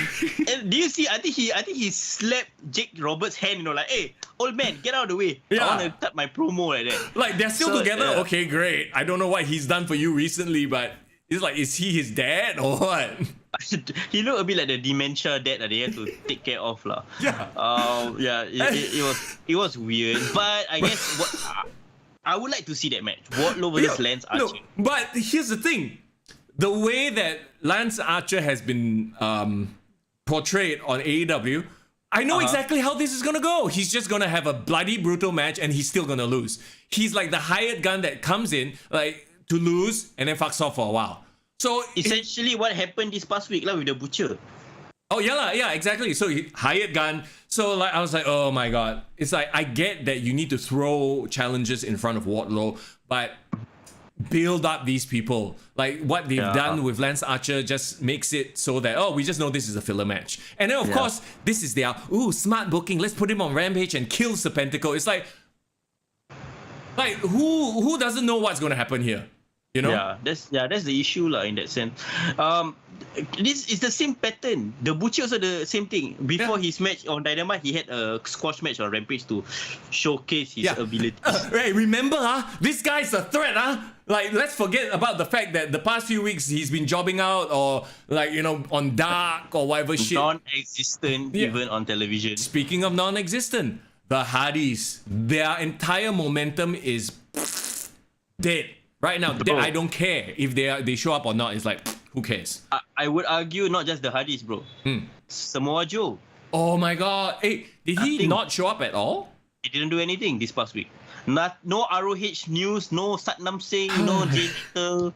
Bro, it's basically they are cutting their promos. They're doing segments 2 weeks at a time. So they do one segment, they disappear 1 week. Yeah, that's the problem. Yeah, it is a problem. There's no continuity. And if there's no continuity, people don't feel the connection, right? It's like, and we talked about this to death. There are so many more distractions. There's MMA, there's Netflix, Disney Plus, video games. They're fighting for people's attention, and if they don't continually give us the best stuff, it's gonna be a problem, Yeah, it's tough. And to end it all off, we got the main event of Dynamite. It was what? Darby Allin versus what's his face? Andrade, right? Coffin match. Yeah, I didn't pay attention to this. I don't care. Andrade has been. This is the other the problem. Andrade doesn't seem like a threat to anybody. He seems to always lose all the big high-profile matches. Yeah, you give him this gimmick where he's this money maker, deal maker, and he doesn't even have his own proper faction. His faction was the one he bought from Matt Hardy. That was a jobber faction to begin with. And his faction, didn't even come and save him. The one that kena beaten up for him was Jose. Yeah. Do you see they did a spot where I think they backdrop him into like a thumbtacks that was like the coffin, the door, the lid had thumbtacks, right? Yeah, on the inside, But they completely missed the entire spot because the camera cut away at the exact moment he kena backdrop. Oh dear, and then this guy take a bump like that for no entire reason. I don't know. It's sad lah. Yeah, so no amount of CM Punk and Daniel Bryan is going to save this show. Like this past week, it felt more like comedy hour. If anything, we got a lot of Botch Club content, so that's great. So you don't need to watch AEW, just watch Botch Club's Instagram account. My favorite thing on YouTube is Promo Joe. You go YouTube that shit. Okay. His job is every single week he recap AEW in memes. He just does memes of AEW and all the Easter eggs and references from the show. So that's the best way to enjoy AEW right now, because I feel like they still have to get through Double or Nothing. Yeah, they need to build up. So it's still 1 month away. So there's gonna be a lot more filler until then. Let's talk about Rampage real quick. I mean, Jade Cargill had a match with Marina Shafir. Yeah, 2 green competitors, very good. Did it stand out to you at all? 30-0. I didn't think Marina Shafir was going to be the one that defeats Jade Cargill. But that's why it was interesting that it was such a long match. I was very surprised they gave them so much time. But I mean, you had the whole baddie section getting involved as well. It was rough. It was rough. It was rough. You know how crazy it is? Red Velvet used to fight with Jade Cargill. And just randomly, they didn't even explain. Yeah, she just turned heel. And then, I'm a fan. I'm bad. Stop it, okay? Keith Lee, Swerve Strickland, for crying. Oh my god. Has there been, you talk about WWE guys coming in, a bit of momentum. Once again, flat. No hype really. I think Keith Lee, tough. Tough. It's tough. I don't know what else to say, man. I feel like they put Swerve with him so Swerve can cut the promos. Swerve can be the charismatic one, right? But something about Swerve just isn't sticking with the AEW crowd. Like I feel like every time he goes, whose house? Dead. You know who reminds me of Swerve Strickland? Who? He a bit like Wiz Khalifa, bro. Oh, is it? He's just, Wiz Khalifa, the black rapper? and yellow, the rapper, right? He got the same dreads. Okay. The thing about Wiz Khalifa is he's well known for being a stoner. Oh. So this guy looks like he's just like, yeah, what up? Like that's his vibe. So his vibe is not energetic at all. So like maybe I get tired when I see him on screen. When he had Hit Row, it worked because he's showcasing his skill, his rapping, and then he had other producers there as well. It was an entire package. Now you put him with Keith, and it's just super underwhelming. Talking about underwhelming, the Owen Hart Foundation match between Adam Cole and Ishii. Ishii. I know a lot of New Japan fans are upset because Ishii lost, right? But okay, to be fair, there was shenanigans. So I don't, who wins and who loses, whatever, it doesn't matter as long as they build a proper story. The fact that the match itself, though, is like your typical quote-unquote strong style. Didn't the match come out of nowhere also? Yeah, like this is the one that Adam Cole on Wednesday said, I'm going to have a fight with Ishii just to give him a bit of a taste because he apparently books shit now, right? I did not enjoy the match. I thought it was dumb. I thought it made the business look dumb because like they were like hitting each other with finishers, but Ishii just like, no, I'm Stone Tiger, look at me, all your, like, okay. Stone Pitbull. Stone Pitbull, whatever lah, Stoner, whatever lah. I couldn't do it. I rolled my eyes super hard. They are sending the worst. It's like, WCW didn't send the best to fight WWE. Yeah, because they didn't have the contract. Yeah. No offense to Suzuki, no offense to Ishii. They're not the biggest stars in AEW. They're over the hill. Yeah, they're done. They're veterans at this point. They're New Japan's people that put over the new talent. You know what I mean? And let's face it, Adam Cole is not exactly the top guy as well. He's not been portrayed as the top guy for a long time in AEW. Yeah. It's like what you said, it's just a taste. I hope this is not the real feeling, the real menu that they have on show, because if this was the appetizer, like, I'm not interested in the thing. What would interest me is like, fucking hell, Bryan Danielson suddenly say, I'm gonna challenge Okada. That will interest me. Like Will Ospreay suddenly appearing on the screen cutting a promo like, apparently you guys are the best wrestlers in the world, but I am the best wrestler of the universe. Come fight me, CM Punk. You know what it is? I feel like they literally just inked the deal. They haven't set any plans yet, but Tony Khan cannot wait.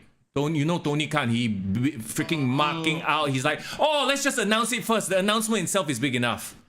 No. Give us something really, you know what I mean? That's why the announcement was flat. Like, Ishii is in town. Let's just give people a taste. I dare say they should have made a storyline out of it. Yes, exactly. Why can't it be like a top wrestler sitting in the middle of the ring, pulling out a chair and like, I'm done fighting all the wrestlers in AEW. I want to fight some more. New Japan, I'm calling you out. Something like that. Yeah, no, exactly. Start at the top, then fill out the rest. Not give us a mid-card match. Remember the first time Chris Jericho ever appeared on screen in New Japan? The crowd just went crazy, interrupting Kenny Omega. Yep, exactly. So, what... Okay, ideally, if they really die must make the announcement. Make the announcement as a press release, or they don't have an authority figure. That's the problem, right? To make the announcement. But yeah, exactly. You need a top guy or top gal to make... Actually, no. Does New Japan have a women's division? They don't, right? No, they don't. Okay, they need a top guy to sort of be the linchpin, to be the one that holds the whole thing together. Yeah. Like if Jericho wasn't involved, maybe make Jericho be... Jericho's been to both. Maybe he can be like the go-between, whatever it is. But have a top tier star be the one that kicks things off, not Adam Cole. Adam Cole's not a top guy. Ishii's not a top guy. Yeah. The thing is, at the end of the day, they can't even promote it yet because they said to get through Double or Nothing. Yeah. So this thing will only start like going crazy like probably in after May, end of May. So we still got about a month left. So okay, we'll probably forget about it. You know what? now they're gonna be so focused on this, he will probably forget about ROH. Oh God, yeah. Oh no, that is Yeah. so sad. And then now you have Samoa Joe twiddling his thumbs, going, "What the fuck?" Yeah, that is life. I can't believe it took 1.5 hours to get to Randy Orton. I know, But I've been very patient, but I think it's time. I mean, there's always stuff to talk about. That's why we love this, hate this pro wrestling stuff, right? Okay, so 20 years. That's how long Randy Orton has been in the WWE. Well, since he made his debut, obviously he's done Ohio Valley, OVW. Oh yeah, OVW.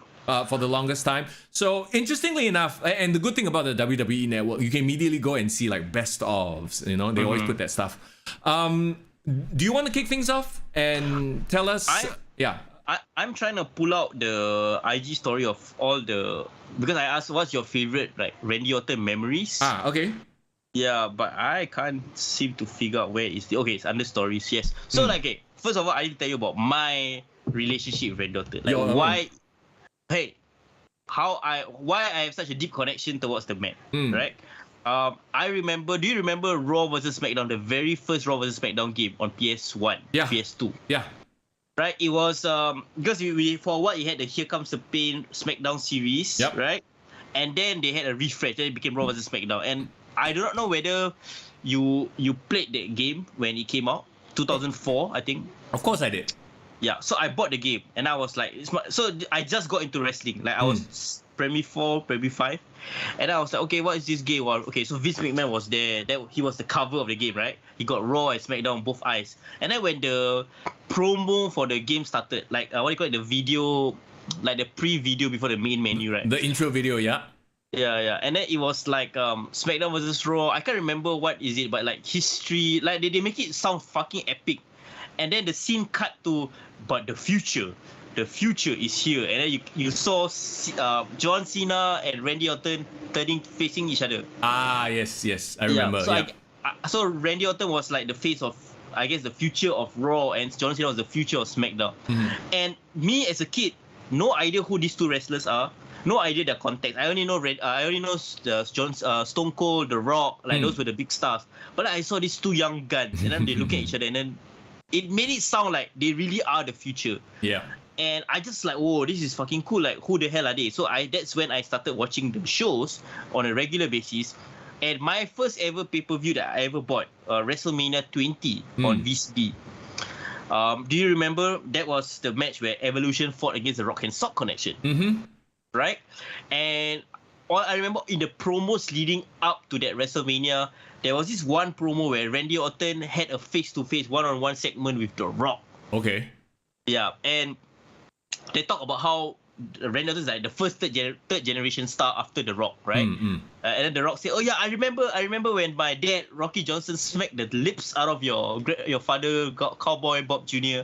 And then I remember when my grandfather Peter Maivia beat the shit out of your grandfather Cowboy Bob." Oh, so like it was funny because of course everyone loves The Rock, but I like the fact that there was like a newer version, younger version of The Rock, like that he is antagonizing, but he sounded like he might be the future, literally. And that's when I kind of gravitated towards Randy a bit more. And even at that age, bro, 23, 24, he was such an asshole. He was so good at being a heel. Maybe because he was a real life douchebag. Perhaps. Wow. I mean, he has quite the history, right? Like, didn't he Zao NS or something like that? Yeah. He went AWOL. He cabut from the Marines. From the Marines and everything. So he had an attitude issue. A lot of his sort of history kind of mirrors Shawn Michaels a bit, if you think about it, right? This young upstart who is a bit uncontrollable, but then he's always been there, and then now he's matured into this, like, respectable guy. Yeah, it's an interesting story, especially like if you follow his career from the beginning, right? To see the growth, because when he started out, he was the young guy, he was the kid. Yeah. He always had Triple H like scolding him, like, "Hey, you don't fuck up, blah blah blah." He always had Ric Flair being by his side. Yeah.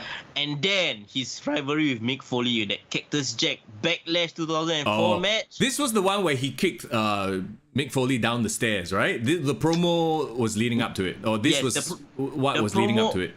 Yeah, one of the promos was him doing that. But this match was famous for his RKO into the thumbtacks. Oh, yes, I remember. Yeah, because that was the night, right, where he became from a pretty boy that no one took seriously to like, oh, this young guy is actually quite tough. Yeah. Like, he could actually make it in the business. Yeah, I mean, I think that was the whole idea, right? To give an edge to this preppy, baby face, as it were, even though he was a bad guy. Do you remember when he first debuted with the blue trunks? He wasn't wearing like the swimsuit trunks, he was like the briefs. No, the boxer trunks. I did. He fought against Hardcore Holly, right? That was his debut match. Do you remember his finisher? It wasn't the RKO. No, it was, I think it was called the overdrive or something weird shit like that, where it was like one of those weird swinging, like, okay, you know what I like to call it? It's one of those moves where they're like, they set around, okay, we need to come up with something new and interesting looking, but it would never fly as a finisher. And if you think about it, nobody has ever used that move since then because it was just way too weird of a setup. I know someone else who used that move and made it a finisher, but I agree it was such a clunky move. Like it takes so long to like set it up. Yeah. I believe MVP used to use it as his playmaker. Yeah. But it wasn't a good move. No, it wasn't. And that's the thing, right? And we've talked about this before. I feel like Randy Orton is the perfect combination of everything. Character work. He had the right mentors. Athletic as hell. Issues aside, ultimately he dove into every character and he portrayed them well. And he had the perfect finisher. Like, you talk about a finisher that is meme level finisher. Like, I don't get like who. Other than the Hogan's leg drop, right? Like, what other finisher out there is like people who don't even watch wrestling? They know an RKO. They know what an RKO is. Name me another. Yeah, I mean the only the most iconics like Stone Cold Stunner. Everyone knows. Rock Bottom, maybe the Figure 4, but even then, that one like a bit old fashioned already. Even the FU, I mean, attitude adjustment. Yeah, but I would dare say that the RKO is better than the attitude adjustment in terms of like people knowing the move. Like, people know John Cena as actor and You Can't See Me. Yeah, You Can't See Me more than the actual finisher, right? Yeah, but for Randy, like whoever, I don't know the history of it, but like even video games. Like every time there's a new WWE game that comes out, the first person I play is usually Randy Orton. Because, really? Yes, yeah. Because he's always like that perfect combination of cool moves and the best finisher in the business. And I've always said this, finisher needs to work on everybody. Like you can hit it out of nowhere. So that creates the most drama. So like he had the perfect thing, the diamond cutter. Like even I dare say it's better than the diamond cutter, because the diamond cutter, I don't know if you remember, like DDP used to set it up even. Like sort of there was like a few seconds of setup, whereas the way Randy did it, he would literally just pull it out of nowhere. He just snaps and does it. And you're right, there was some growth to how he actually developed it. Like I remember at the beginning 2003, he was setting it up. He hold the guy in his head for a bit, and then he would do the move, drop, right? Like DDP, yeah. But I would argue to say that for Randy Orton, right, I think a majority of his appeal, like probably like 60% of his appeal, is his finisher. Yeah, no, exactly. Yeah, RKO, I think the best finisher of all time, like you said, can be done anywhere and all that. But what I like about Randy, even a bit more than his out of nowhere, because that one became a meme, that one became cool, that one became popular. But what I like about him was that he was such a natural in the ring. It's, I don't know who else have anyone else made this comparison, but I would argue to say he is as smooth in the ring as Randy Savage. Oh, that's very good. It's the Randy curse. Randy's all very good. All the so far all the Randys in the business are all fucking great workers. But I think you will remember how Randy Savage wrestled in the ring. I used to watch him all the time when I was younger. I don't know why, because I think, you know what he is? He was watching Spider-Man and then seeing Randy Savage in Spider-Man the movie. I was like, who is this guy? His voice. Bro, 3 minutes of playtime. Bone Crusher, bro. That was the character name, right? And then I just started watching his matches for no reason. But anyway, the point is, Randy is the kind of guy, right, that makes wrestling feel like an art form. Like, it's not just his move, his facials, bro. He has one of the best face game in the business. I remember. Okay, I don't know whether you remember this memory, but it's a very, very obscure memory. When Shawn Michaels returned, and then he had a match in 2007 Survivor Series with Randy Orton, and Randy Orton was a champion at that point in time. And the stipulation of that match was Shawn Michaels couldn't use his switching music. Yeah. I think you might have remembered it. I remember this vaguely. The whole time, the match was so interesting because Shawn Michaels started pulling out like other people's finishes. He did the crossface. He did the sharpshooter. He did a bunch of like other moves. And then the one time he wanted to do the switching music, right? He like started. Then he hesitated a bit. And then that 1 second of hesitation, Randy Orton did the RKO and beat him. Yep. So it was such a great psychology of a match. And then the ending, right? So that he was celebrating, he was like, shouting at Shawn Michaels on the ground, like, yeah, you suck, man. You need the switching music to beat me, but you can't beat me without it. And then he was celebrating, he went to one side, he went up the ropes, and then as he turned around, HBK did the switching music, right? And the way he collapsed and fell was super epic. Right. I don't know how to explain it, but he kena the part in the face, right? Yeah. He dropped to his knees, and then his head like fell on the ground, and then he like stone like on the floor. He was like, I don't know. He just stayed at that. His body just froze, like kena petrificus totalis, and he just froze on the ground, and then like his butt is in the air. Right. And then he's just like, I don't know. He just so great at like selling in a way that is believable but also like unforgettable for me. Yeah.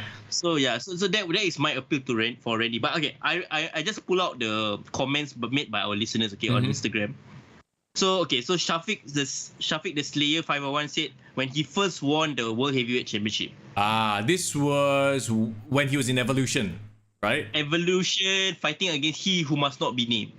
Yes. And then, of course, this leads to the turn where they excommunicated him from Evolution. Yeah, very interesting because a lot of people said at that point in time, the only reason he won that title at that age was so that he can strike Brock Lesnar out of the record books. Right. And be the youngest quote-unquote champion. And this was when they made him a babyface champion and it just wasn't working out because, Randy Orton, in real life at that time as well, he was a bit of a prick too. So it was like... Yeah. It's interesting because I felt like it was a bit too early in his run, but he looked so good with that World Heavyweight title belt, man. That he first won it. He did. Yeah, he did. Okay, Carl Mike, also like me, Randy Orton versus Mick Foley. Such an epic feud, man. And I saw a couple of days ago, Mick Foley posted on Twitter about the match, and Randy Orton replied to him. And thanking him, for that match, And I think Mick Foley said it was his favorite match of all time that he ever did. Really? Part of. Yeah, even more than his street fight with Triple H. Okay. It means a lot for him. Okay, so Randy Orton versus Undertaker was iconic. This rivalry, bro. Which one?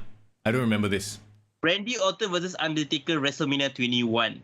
He feuded with Undertaker the entire year of 2005. Do you remember? Actually, very vaguely. Okay, what was the main crux of their argument? Okay, so in 2005 WrestleMania 21, there was a couple of cross-branded inter-promotional matches. So of course, everyone remembers HBK versus Shawn Michaels, right? Yeah. HBK versus Shawn Michaels. Sorry, HBK versus Kurt Angle. Oh, okay, yeah.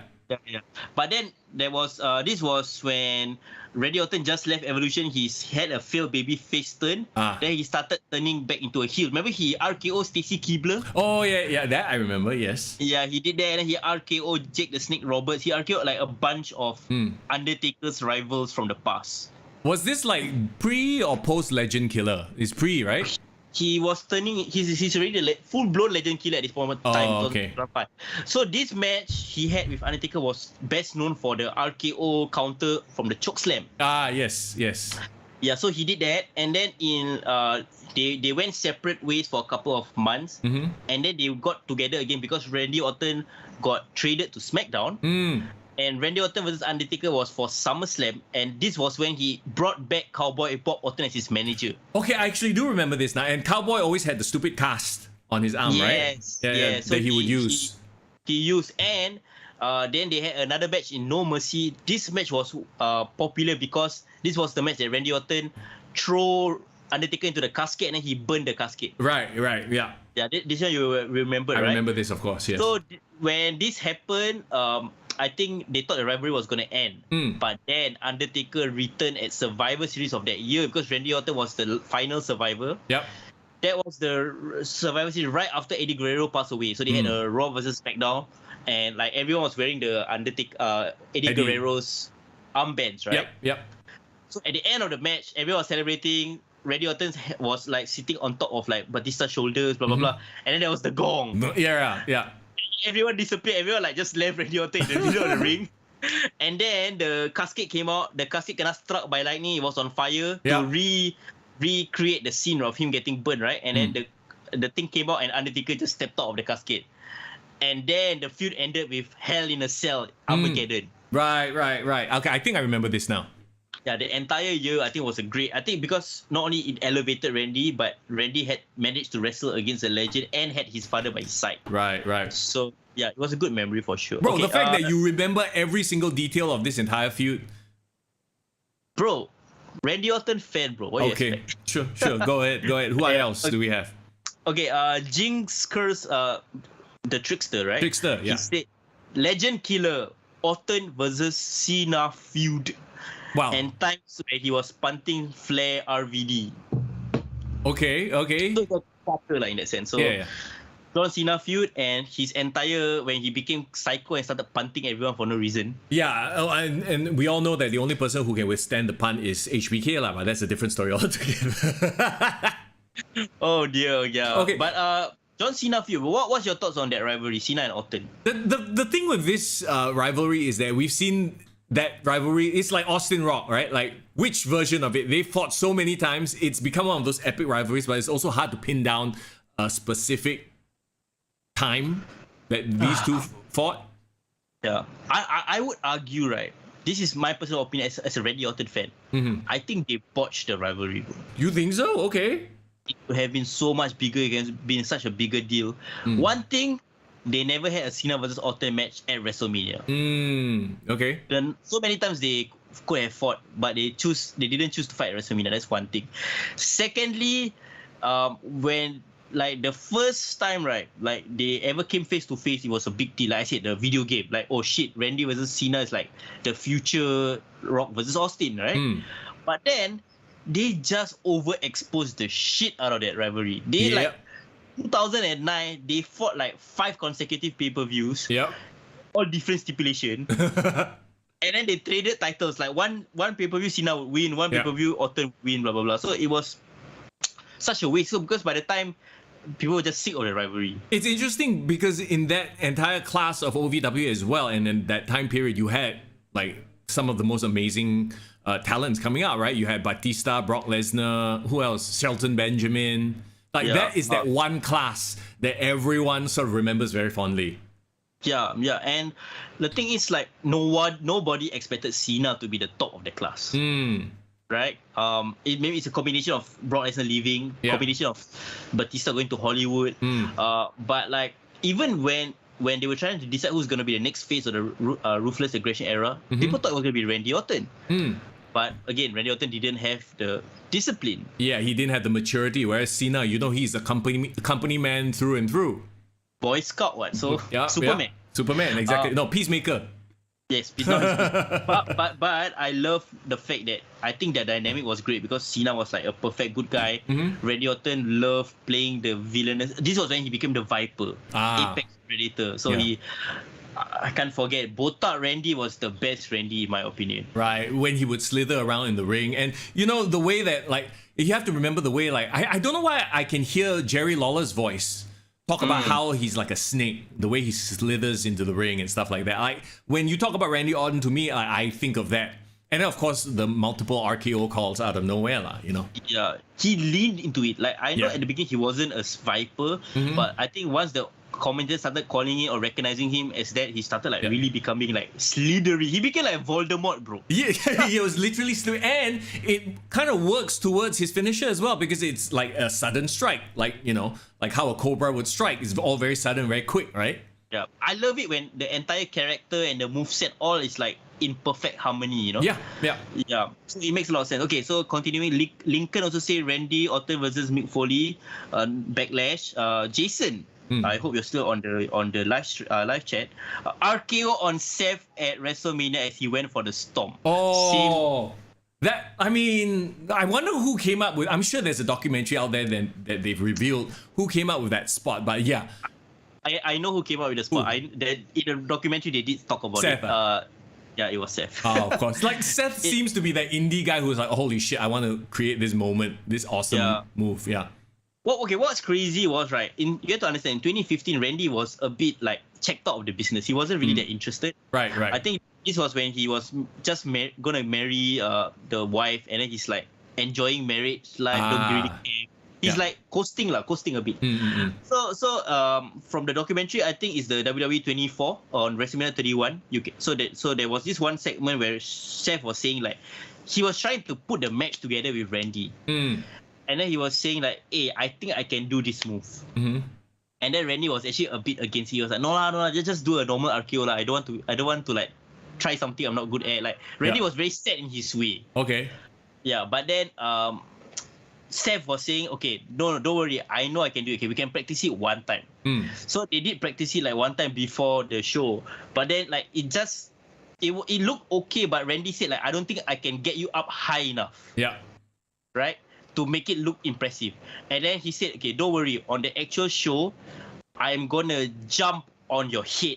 Like literally put force on your head. You just flick my... So basically when they were trying it out, he just like stepped a bit and then he did the RKO. Right. But he said in the match, I want you to really like snap your neck up lah. Yeah. To give him the lift. Right? Yeah.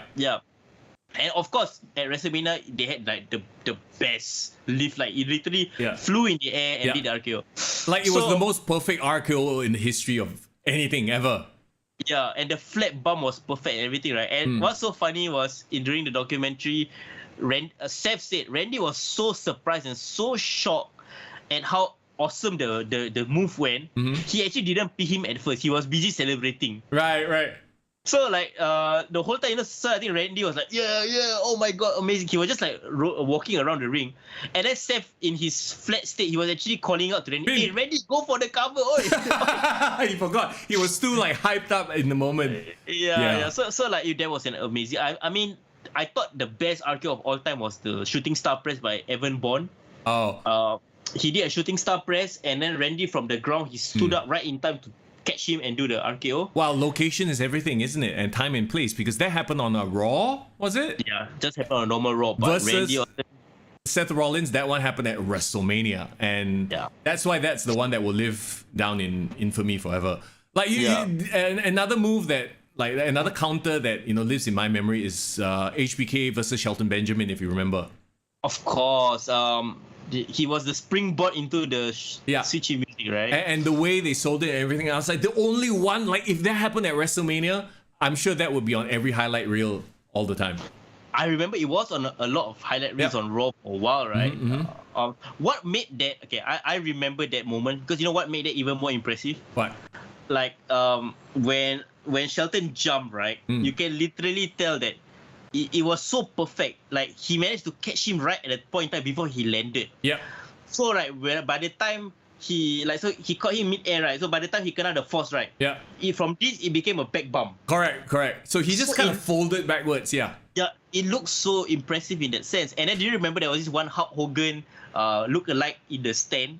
In the ringside watching. Yeah. And then when that happened, he just stood up. He's like, "Oh, brother!" Like he pointed. Yeah. He pointed at the ring. I was like, "Oh yeah, great reaction." I mean, it goes to show like this business is such a it's a game of like millimeters. Like just 1 second off, half a second too fast, too slow, and the whole thing doesn't look quite as perfect. But that's why we remember these moments. Anyway, back to Randy Orton. Best counters. Randy Orton has the best counters with his RKOs for sure. And it wasn't even a thing until I don't know who was the first person who they started to, okay, let's counter your move into, was it even, maybe it was Undertaker's like reversal of the chokeslam into the RKO, because that was the first probably. I feel like it was after that then they started like, hey, actually it's quite a cool thing to have him reverse into an RKO, and that's when they did the SSP off the top rope in the RKO. There have been a lot of like jumping flying frog splashes into an RKO.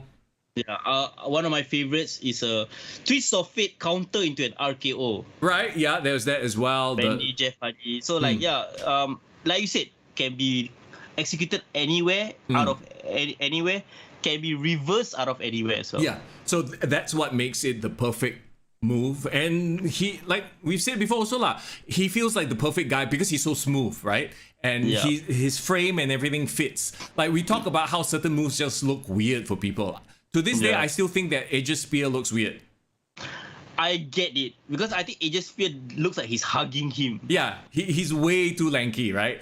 Even DDP, when he used to do the Diamond Cutter, DDP is very tall. So it looks kind of awkward. Randy is like, it's like all the stars align for Randy Orton. You know what makes Randy's RKO so awesome? Like, he can do a jumping RKO on somebody like Big Show and it looks impressive because he can leap that high to catch his head. Yep. But then when he do an RKO on a Rey Mysterio, it looks freaking devastating because he's heavy and big, right? Right. So when he does it on Rey, you can see his head literally like spikes, spikes, you know? Hey, who was it recently that did that when they took was it Ricochet? Yeah, Ricochet, the neck spike, right? Yeah, he fucking went and hit stand one time. I'm like, bro, he not only hit stand, bro, he literally made his neck go to one side. Yeah, like the car. I'm like, bro, that looked cool, but please don't do that again. Yeah, don't kill yourself, bro. Okay, just a few more. Adli say Randy versus Mick again. A lot of Randy versus Mick. NDSTEO1 say the jump split he did after the RKO on Mark Henry. Yeah, I remember that. It's most a meme. random shit ever. Bro, he really gets into these moments where he's really enjoying himself. And that leads us to like his current run where, you know, he said in interviews like he just loves doing what he's doing now. He's super happy with this tag team with Riddle as well. And you can tell when they're having fun in there. And his latest promo, I think it was 2 weeks ago on SmackDown, where he, like, I feel like that's the most natural he's ever been in a promo where he's just cutting loose. Yeah. The one where he like saying, "Who do you know who the hell I am?" to the Usos, right? Yeah. Like, I think his comfort on the mic, because there was a point in time where he was criticized for being boring. People say he was boring, but I think what makes Randy appealing is the fact that he just don't give a shit. So I think he's boring is when he's actually, I think he's listening to instruction, but when he don't give it, when he's allowed to cut loose, there you can see his like true personality. I feel like this is, and me coming from the media industry as well, I see a lot of parallels here in that when you are young in your career, you're worried about saying the wrong things. You have like people are telling you say this, don't say this, don't say that. So you are not fully yourself. You're not fully like you're overthinking every promo to a point where you sound stunted. That's why you see a lot of these people on NXT. Their promos sound like ass because they are giving scripted shit, right? And this is the major criticism of the WWE. They're not letting the wrestlers have their own voices. Both a good and bad thing. Like some people are just terrible on the promo, and you can give them all the leeway, they'll still sound terrible.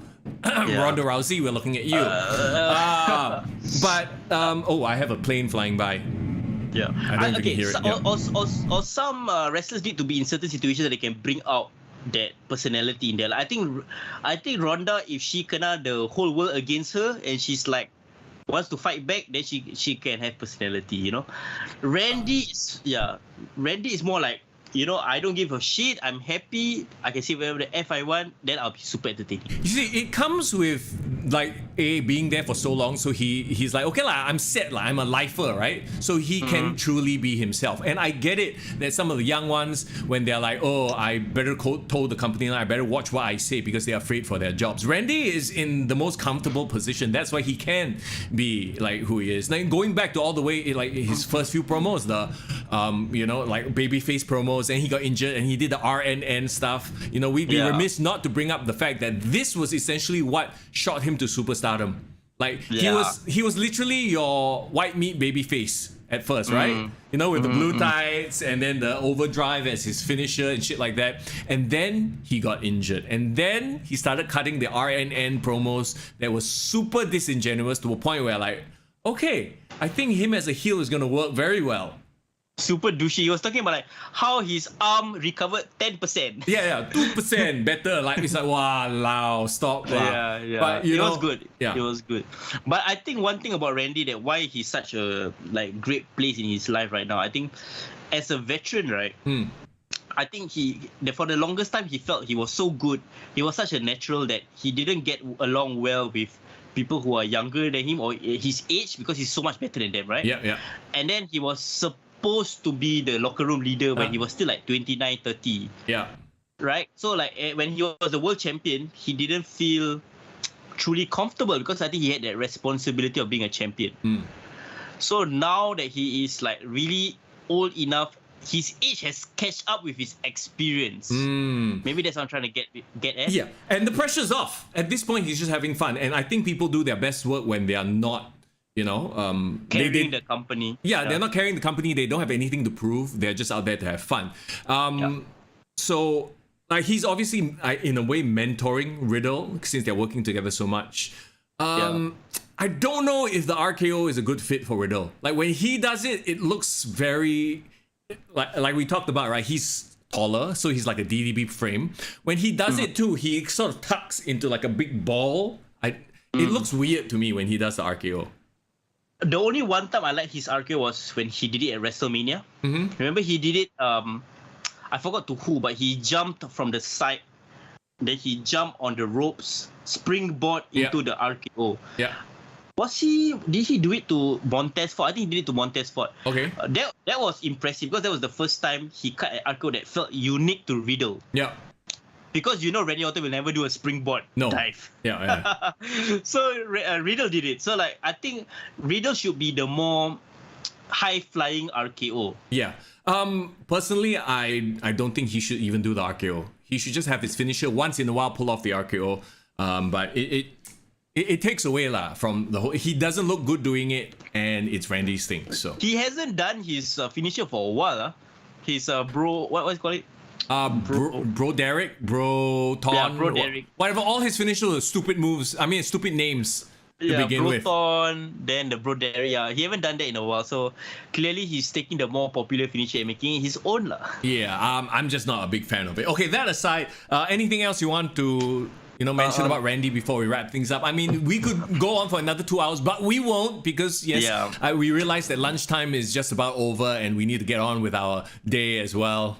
Yeah, I mean the last one is by Stubius, but I don't feel like it's something we should talk about for a long time. Favorite Randy Orton moment: taking a shit in some diva's bag. Oh my god. Okay, so this is like one of those backstage things when this was during his younger years, where he was a bit of a douchebag. Was it him? I thought it was X-Pac. I don't know. A lot of shits in. Apparently, so this is apparently a thing. I don't get it, right? Taking a shit in Jerry Lawler's crown, shitting in locker bags, and freaking Amber Heard shitting on Johnny Depp's bed. So apparently, oh my god, Amber Heard could have been a WWE diva with all the shitting. Would make a great heel, bro. She would be like Lita levels of heel shit if she became a WWE wrestler. I love the memes, by the way, because like during the whole time, I don't know if you've been following the trial, Johnny Depp versus Amber Heard, right? I've been, yeah. Her face when they were playing or they were playing the footage, they're playing the audio recording, was it? Or they were talking about the fact that she apparently shat on the bed. Oh dear gosh! It's like when the whole world finds out that you shat on Johnny Depp's bed. It's like, oh my god, her face. Her face is what? Like fuck, like this sian face, like kena caught face, like it's like or stuff lah. So I guess the last point we can talk about is Randy's attitude problems at the beginning of his career.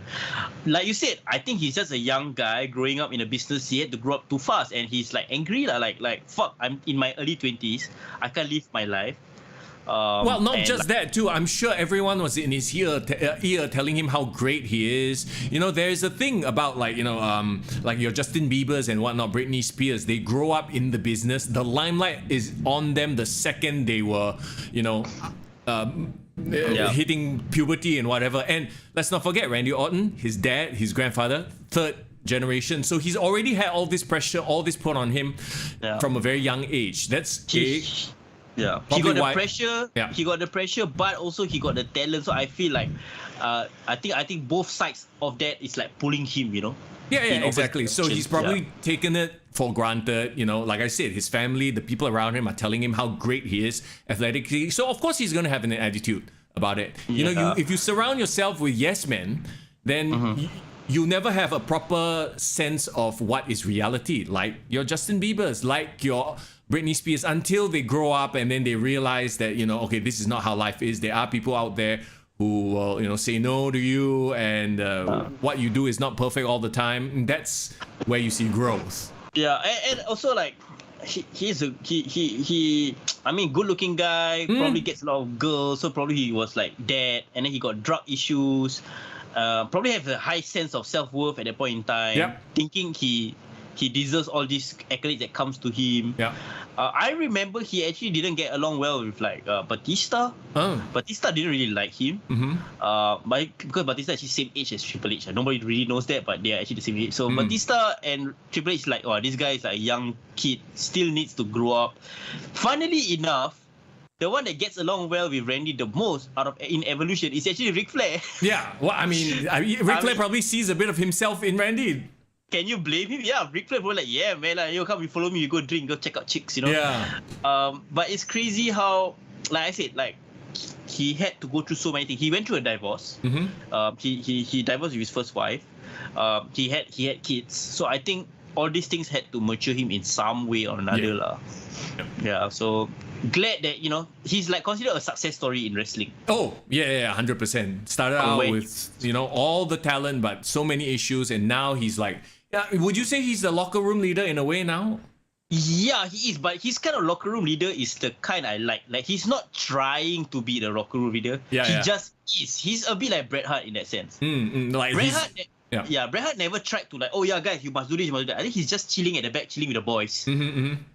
But he gave advice if people ask for it, and I think that makes him a locker room leader. There you go. 20 years of Randy Orton. Bro, now, not gonna lie, you have me hankering to go onto the WWE network to watch some of his, like him versus Cena, that whole series. Yeah. Because I missed a bit of it as well. Okay. Because this was the time where you kind of stopped watching wrestling a bit, right? Yeah. Bro, just watch the most recent WWE Evil episode, Randy Orton biography. Oh, is it? Okay, it's on him. Well, it's perfect then. That's exactly what I'll go watch. Go check it out. I just mention a couple of people on our chat which I never really see before. I'm assuming Davey is Div Royalty, right? No, Div Royalty is Div Royalty. Yeah, there's a new person, DEVI. Shout out to this guy. I think he's new because I haven't seen him before. But he said a bunch of things. But the one thing that he said that was funny was Cody Rhodes versus Roman Reigns too cute. Cody Rhodes versus Otis first to qualify for the WWE Unified Undisputed Championship. I guess what he's trying to say is, don't give us Cody and Roman too soon, lah. Oh, okay. I think you're reading too much into it. I think he's just putting stuff there to troll. Oh, is it? He's a troller. He's just throwing in just random shit. But I get your point. Okay. Another one. Sportscaster podcast. That's Jason, bro. Oh, now he changed his podcast. He changed his name. Jason from Brunei. Yeah. No one enjoyed Randy versus Wyatt family feud. I mean that was the point in Randy's career where he was coasting, right? And then there was the whole culmination at WrestleMania, maggots projection, not real maggots projected onto the mat. Look, I think every legend is allowed some bullshit feuds and some low times. Like we had Undertaker versus fake Undertaker. You know? He had Undertaker versus Heidenreich. Yeah, but I guess Randy went through a period where he could have fallen into obscurity, like 2012 to 2013. Like he was doing stupid feuds. He was like fighting Kane at WrestleMania. He wasn't like the number one guy. But somehow Randy has reached a level where he's bulletproof. Like you can put him in a tag team title picture right now. But next month, you want to put him against Roman Reigns, he will be perfect. Yeah, I can. He's reached that level already, lah. Yeah. So, like, good for him in that sense. I think his biggest thing is his longevity. He put it out just now. I think on social media, there was an interview. He said that I think he's gonna outlast Roman Reigns, because he said when Roman Reigns goes to Hollywood, he'll still be here. Such a troll, right? Yeah, he is. Well, maybe he's angling. I mean, he is feuding with the Bloodline right now, so it makes sense. Yeah. So there's probably a little bit of truth, a little bit of work and shoot in there. That's it. All right, everybody. Thank you so much for hanging out here on the podcast today. It's been a solid almost 2 hours and 20 minutes of talking about this week in wrestling and Randy Orton's career. What an amazing career. Of course, we look forward to more. And of course, Backlash. Will they, will Randy and Riddle unify the tag team titles, or will it be in the Uso camp? Actually, this is an early prediction. What do you think would work better? I think Usos would work better only if it progresses a Randy versus Riddle breakup, my opinion. Okay. And then really make the Bloodline even stronger than it was. Yeah. I just don't see Randy wanting to hold the titles for too long as a tag team. Yeah, so if he has another run as a unified tag team champion, I don't know how long, but of course they still have a lot of goodwill. So I'm not saying that is definite. True. Oh, okay. That aside, let's go lead our regular lives, shall we? Yeah. I think let's call it a day. Yes. I hope you guys enjoy our Randy Orton Nerd Fest for him. Please watch the Randy Orton YouTube video or show or match or documentary, in honor of the 20-year career that he has had. Absolutely. As always, all our links are in the description for our Discord if you haven't already joined, our Patreon page, and of course all our social media accounts as well. We'll be back again next Monday. More wrestling to talk about as we get closer and closer to WrestleMania Backlash. I love how they sneak in the word WrestleMania in there to try to make it sound more important, but it's really just Backlash. Come on. So Backlash will be the topic of next week, and I guess confirm there's some crap that will happen this week in wrestling as well. Raw, SmackDown, AEW. Dynamite. If anything, there's always something to talk about in AEW, so let's go. Yeah, for sure. Yeah, man. All right, have a great week ahead, everybody. Anything else you want to plug? Nah, I'm good. Can't wait for Hari Raya. Because next week's Hari Raya, bro. Next week is a holiday. Actually, May Day as well as Hari Raya. Okay, we'll let you know how our schedule is going to be like. Maybe we'll sneak in a podcast episode on the Monday. I think it's still possible, but should be. Okay, I will be streaming Elden Ring again tonight on my Twitch channel. Mister Young 98, come join me to watch me play video games. I usually play WWE 2K22 on Friday afternoons, actually, if you want a wrestling related game on Twitch. But yeah, that's quick mention too. Every time I look at like WWE 2K now, the numbers are dropping. So getting worse. I feel sad as a fan of pro wrestling. I'm sad, but it is what it is. Okay. So no wrestling content, video game content for us at least. Well, I mean, we can still do it on YouTube. It's just whether we want to do it. All right, everybody, have yourselves a great week ahead. It's Mr. Young, and it's Foreign in the building. Take care.